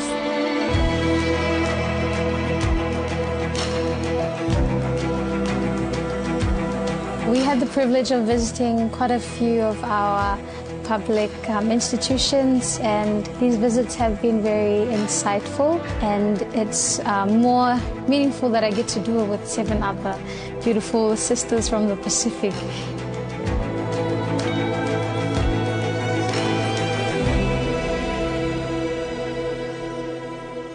Hello, Olketa. My name is Elsie Polosavai. I am contestant number 1, your Miss Solomon Islands. Talofa lava. My name is Litara Lomaleilani Yermia Allen. I am your contestant number 2, and I hail from the beautiful islands of Samoa. Hello, Yufala everyone. Mahalo lele, and a warm Pacific greetings to you all. My name is Rachel Angelica Omanakakapu Kutenbell, and I am your contestant number 3, proudly representing the Kingdom of Tonga. Talo Falava, my name is Pollyanna, angel from heaven, Felice Vitale, your reigning Miss American Samoa and your contestant number 4. Kamnadinani Maori, everybody. My name is Kimberly, and I'm your Miss Kiribati and also your contestant number 5. Hello, Olgeta Nagutla Abinon. My name is Meha Sola, your Miss Papua New Guinea 2025. Ekamawi Ramo Yakumime Mac, and the warmest Pacific greetings to you all. My name is Charlotte Andriana Deye, and I'm proud and privileged to represent my pleasant island, Nauero. I am your contestant lucky number 7. Kia orana. My name is Ngataperu Marie Maote, and I am Miss Cook Islands, your contestant number 8.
So very soon we'll have the presentation of the special awards and the main prizes. But for now, I wish to invite our beautiful 8 contestants back on stage. Ladies and gentlemen, please give them a round of applause.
Ladies and gentlemen, please another round of applause for our beautiful 8 contestants of the 2025 Miss Pacific Islands. And now just before we go to our special awards, we've got another a sets of gifts that will be given to all our beautiful contestants for this year as host country. So we've got special gifts that will be given to each of these 8 contestants. This is on behalf of the government and people of Solomon Islands to all the contestants. So I would like to invite the acting Prime Minister to the stage and also the Minister for Tourism to please make your way up to the stage as these gifts will be given to our lovely contestants before we move to our special awards and the results of tonight.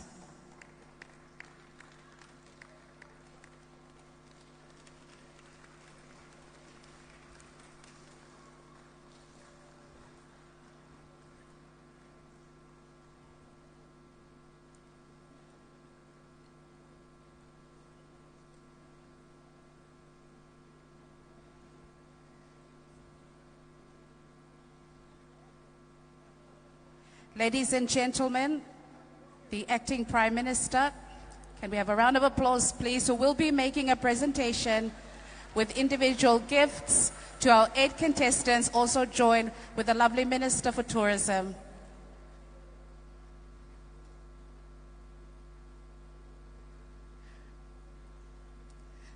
So the gifts, I think, are at the back. There are some helpers that will be passing over the gifts to be presented. And we will start from the contestant number 1.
And a gift to Miss American Samoa, contestant number 4.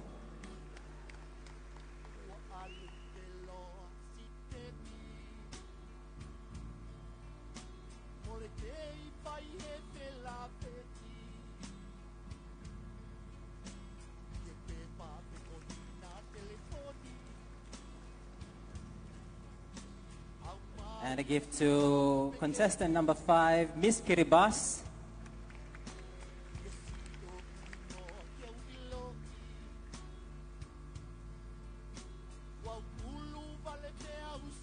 And a gift to contestant number 6, Miss Papua New Guinea.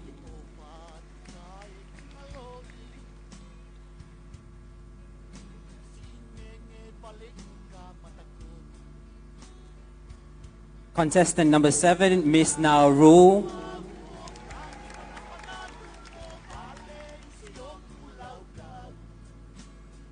And finally, contestant number 8, Miss Cook Islands.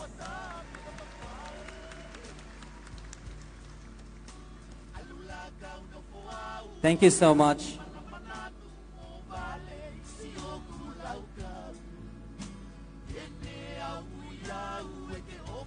And a final gift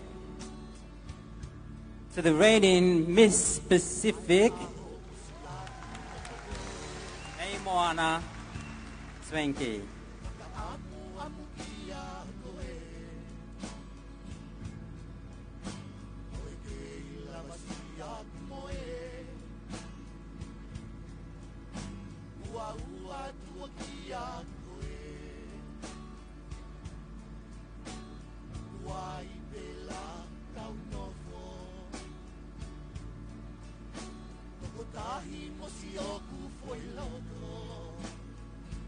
Ladies and gentlemen, a round of applause. Thank you so much, Honorable Acting Prime Minister.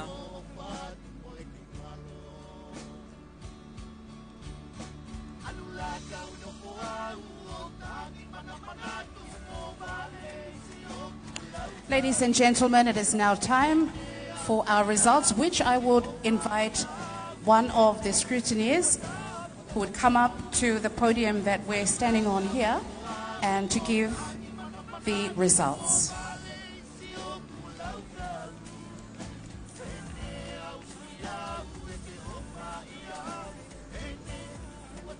So just to witness that the results from the scrutineer, thank you very much, Pamela, and I've got the results here. And a big thank you to our scrutineers. Thank you, Pamela and your team. And to our esteemed judges and scrutineers for the hard work tonight. We thank you so much for your commitment to making sure that our Miss Pacific pageant tonight is the clear winner. Ladies and gentlemen, we will proceed.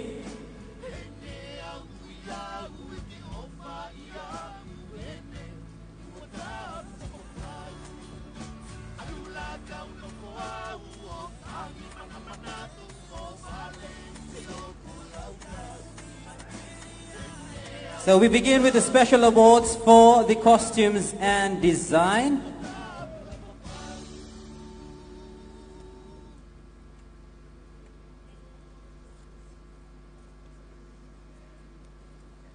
So before we will present the flowers to all our contestants, I will call upon May Moana,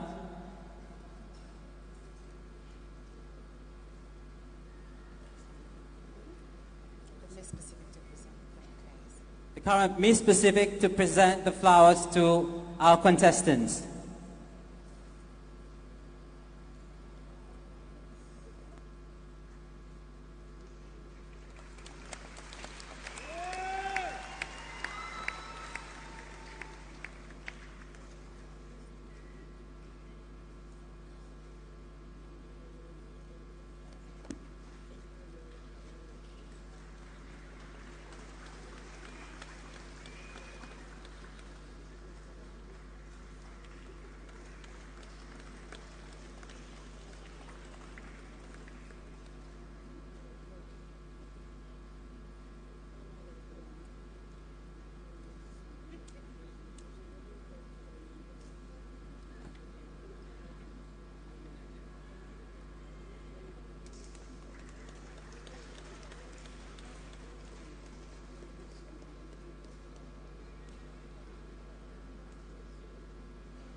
Thank you very much, Miss Pacific Moe Moana Shwanki, who has just given out bouquets. Very soon, from any moment from now, will be passing on the crown to the new Miss Pacific 2025. We shall now move on and begin with the special awards for the costumes and designs.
Apologies for the delay. We just have to make a confirmation on how the points were given with the score sheet, and then we will soon announce the winner of the first special award.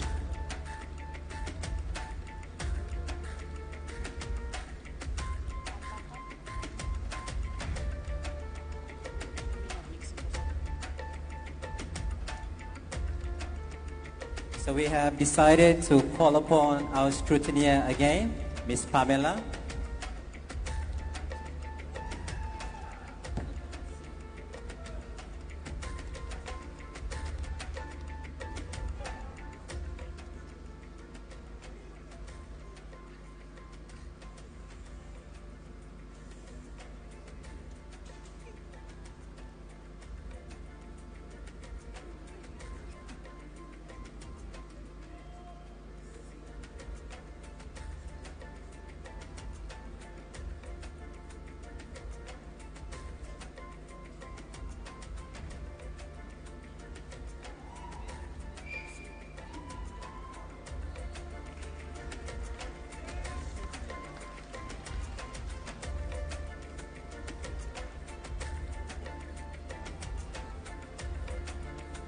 Ladies and gentlemen, we have a clear winner for the traditionally inspired attire. The winner will receive a cash prize of $1,000 US.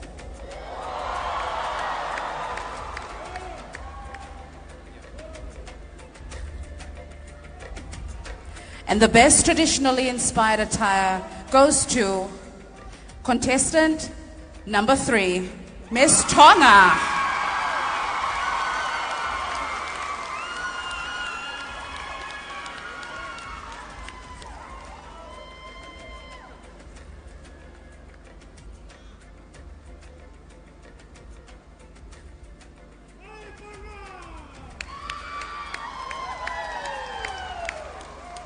Another round of applause for Miss Tonga.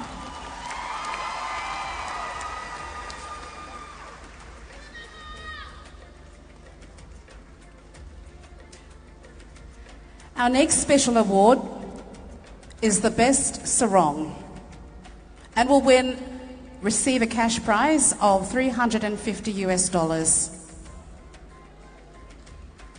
And the best sarong goes to contestant number 6, Papua New Guinea.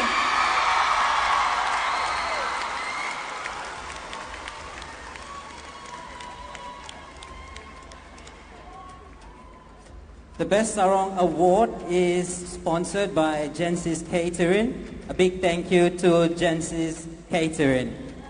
Thank you so much.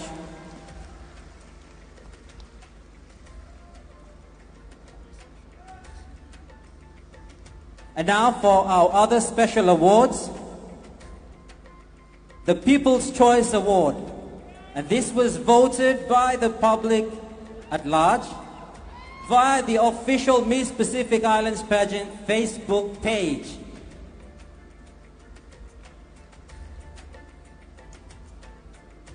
The People's Choice Award winner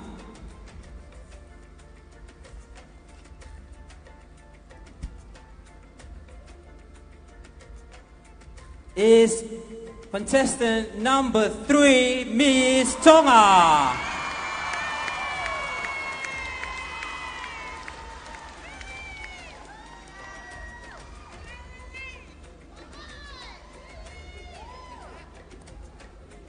The People's Choice Award is proudly sponsored by Tourism Solomons. A big round of applause to Tourism Solomons.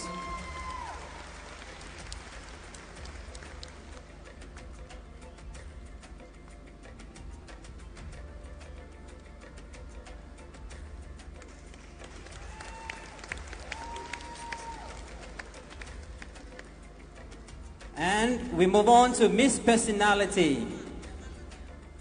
Miss Personality was voted by the contestants themselves, and she will receive a cash prize of $400.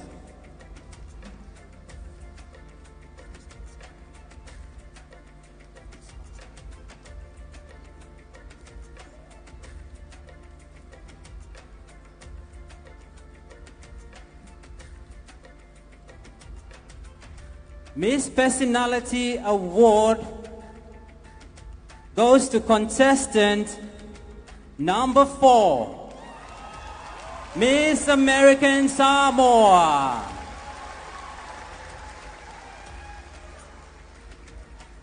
The Miss Personality Award is proudly sponsored by Palm Sugar Limited. A big thank you to our sponsor, Palm Sugar Limited, for the prize money.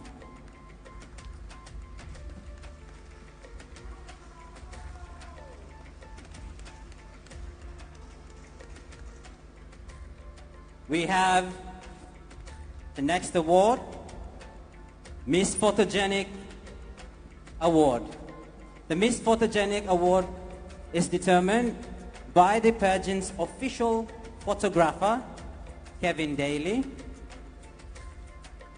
And the Miss Photogenic Award will receive a cash prize of $500.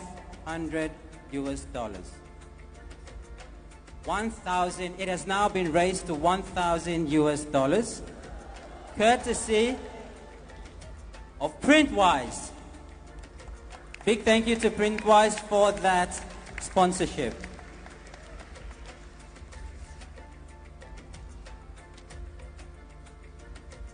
Miss Photogenic Award goes to contestant number 2, Miss Samoa.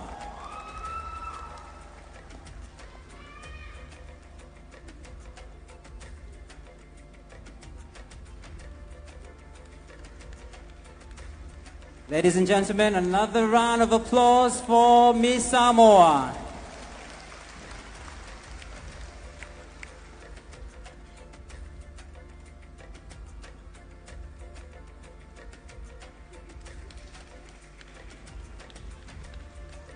The next special award is the National Tourism Award, and this is decided by the host country pageant organizing committee based on the contestant who is most courteous, prompt to pageant activities, considerate of others, and is the best all-rounder in the eyes of the committee. She will receive a cash prize of $500, courtesy of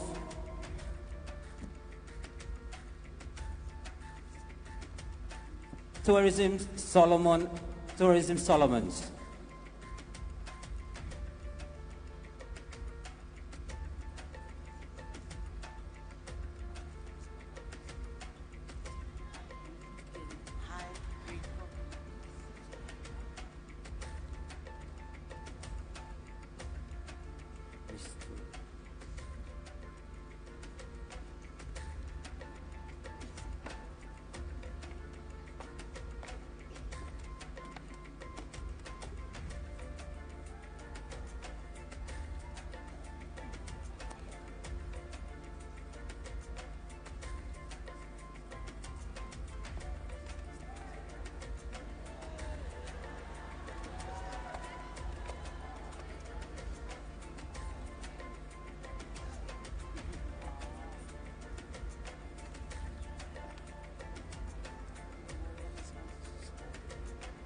Okay, let's move.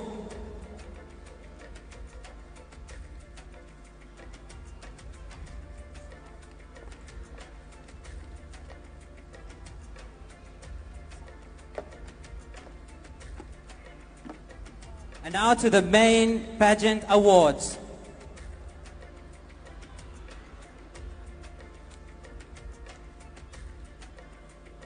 To the main pageant awards.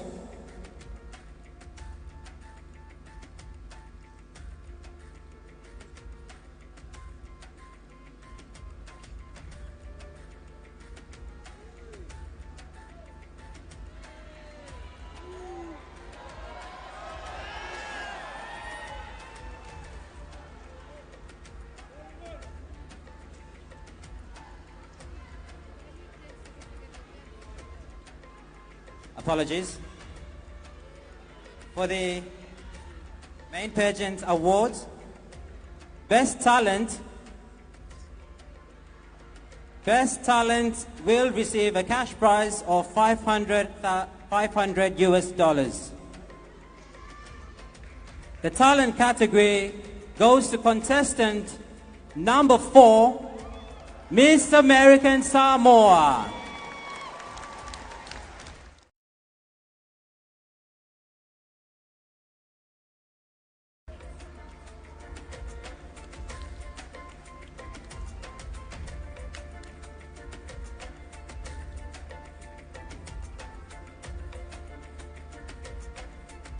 Ladies and gentlemen, a round of applause for Miss American Samoa. Our next main award is Best Interview. The winner will receive a cash prize of 500 US dollars. And the Best Interview contestant is contestant number 2, Miss Samoa.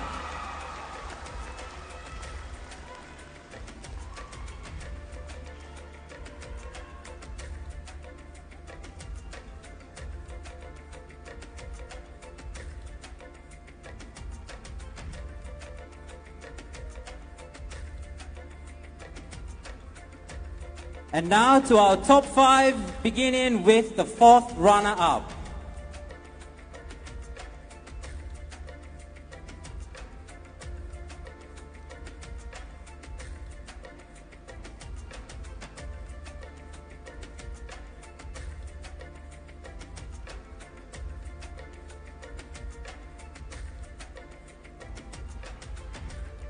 Our 4th runner-up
So we will just have to get the scrutineers back on stage.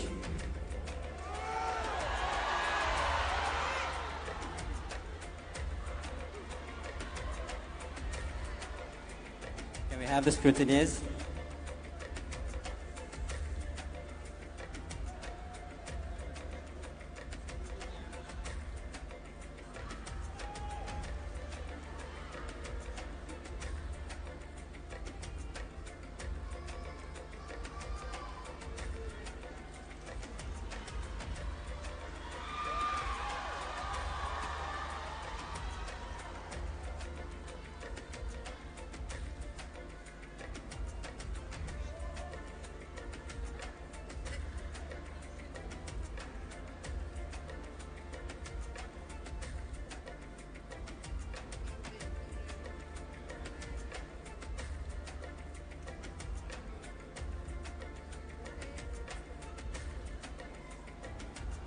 Okay, ladies and gentlemen, the fourth runner-up is contestant number 8, Miss Cook Islands.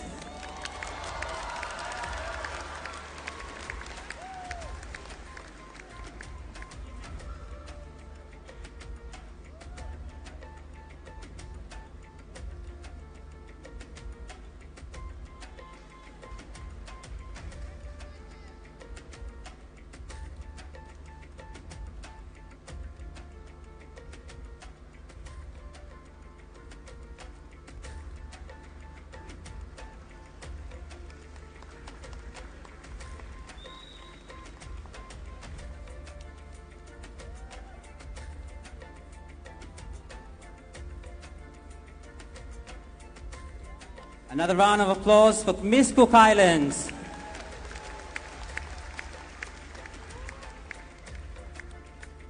The third runner-up will receive a cash prize of $1,500. The third runner-up is contestant number 1.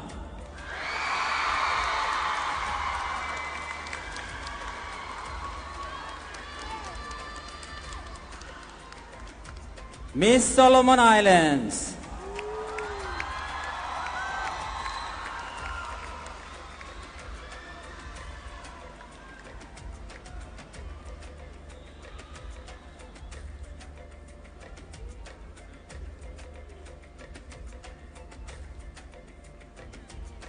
Another round of applause for Miss Solomon Islands.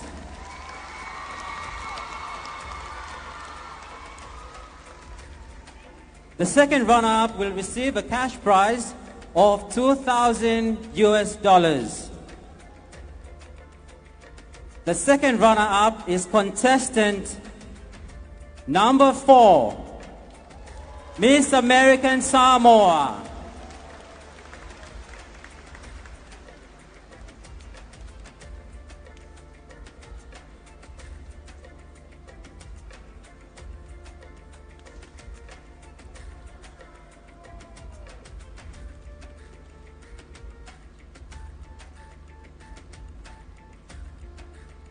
Another round of applause for Miss American Samoa.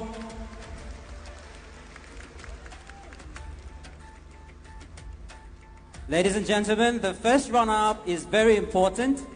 In the event that the Miss Pacific Islands is unable to fulfill her term, for whatever sole reason, the first runner-up is crowned as Miss Pacific.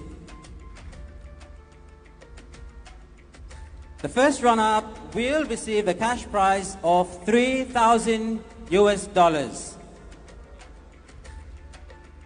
One of these ladies is about to be crowned Miss Pacific Islands, and she'll go on to represent the region at various regional and international events. Our new Miss Pacific Islands will receive a cash prize of $5,000 US. Ladies and gentlemen,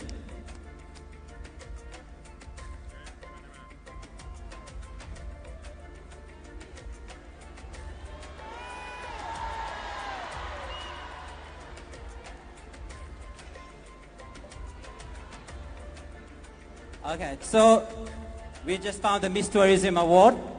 So the Miss Tourism Award, before we announce the winner, is Miss American Samoa for Miss Tourism Award.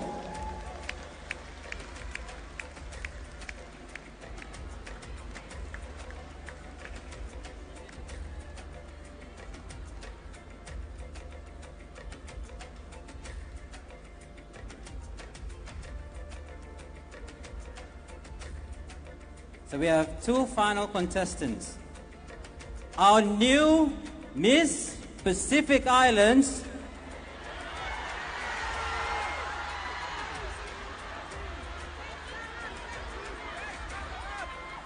first runner-up.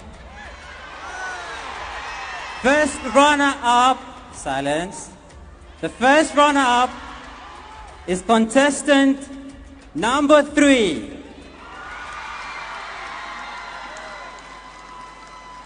Miss Tonga.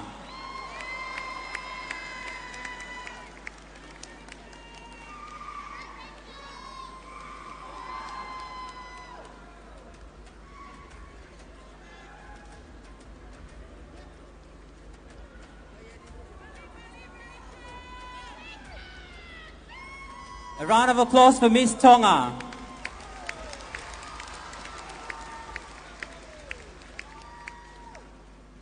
And finally, ladies and gentlemen, our new Miss Pacific Islands is Miss Samoa, contestant number 2.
Ladies and gentlemen, our new Miss Pacific Islands, Miss Samoa.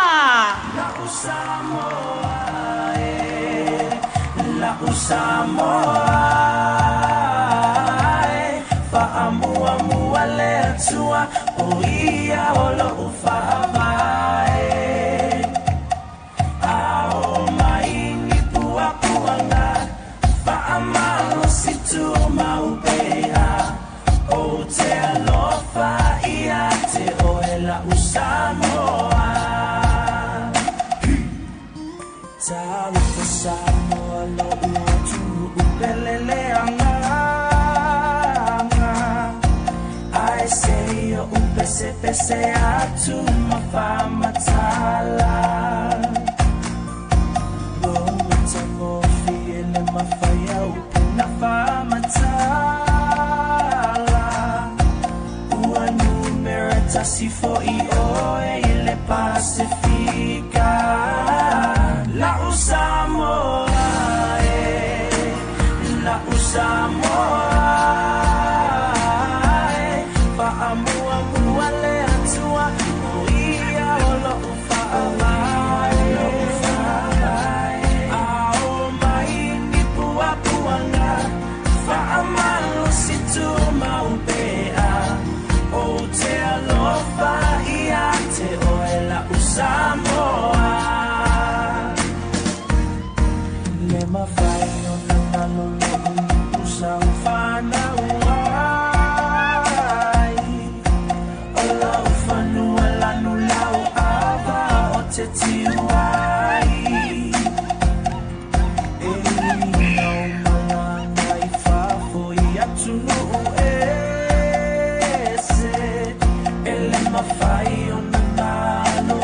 Samoa, la upele, la Samoa,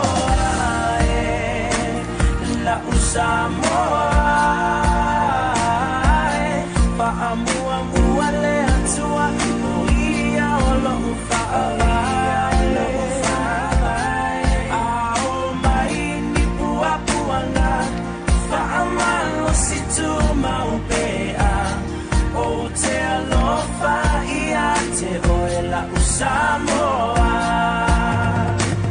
La Samoa, la Samoa, la Samoa, faamua muale atua, oia ola ufabae, ao maini pua puanga, faamalo situ maupea, o te alofa.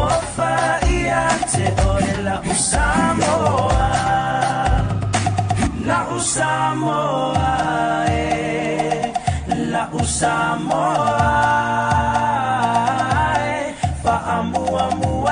atua o ia olo ufaavae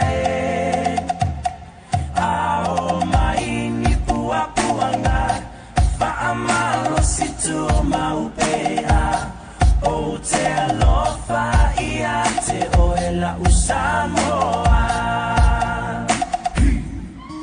Talufa Samoa lo uatu upelele anga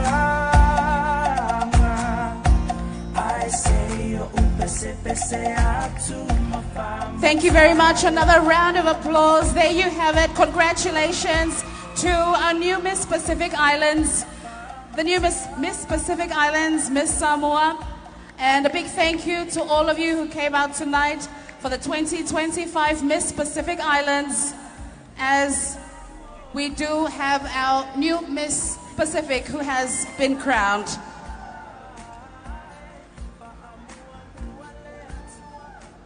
Congratulations to all of the 8 beautiful contestants who have been serving this week. I understand they've had a really tight schedule this week, but they have all made their countries proud. Once again, ladies and gentlemen, please put your hands together for the 8 contestants of the Miss Pacific Islands 2025.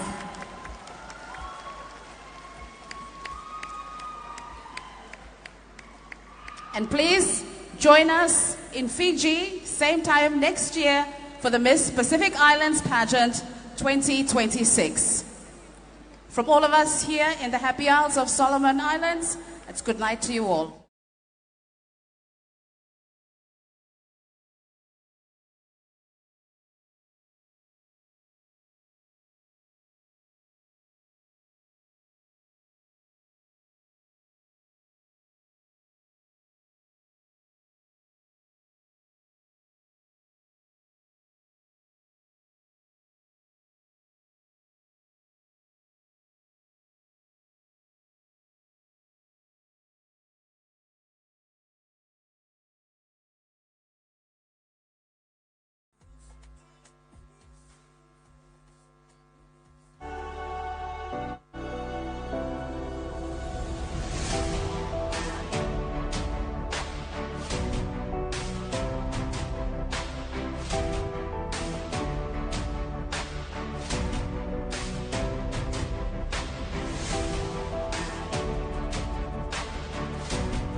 Holy Spirit.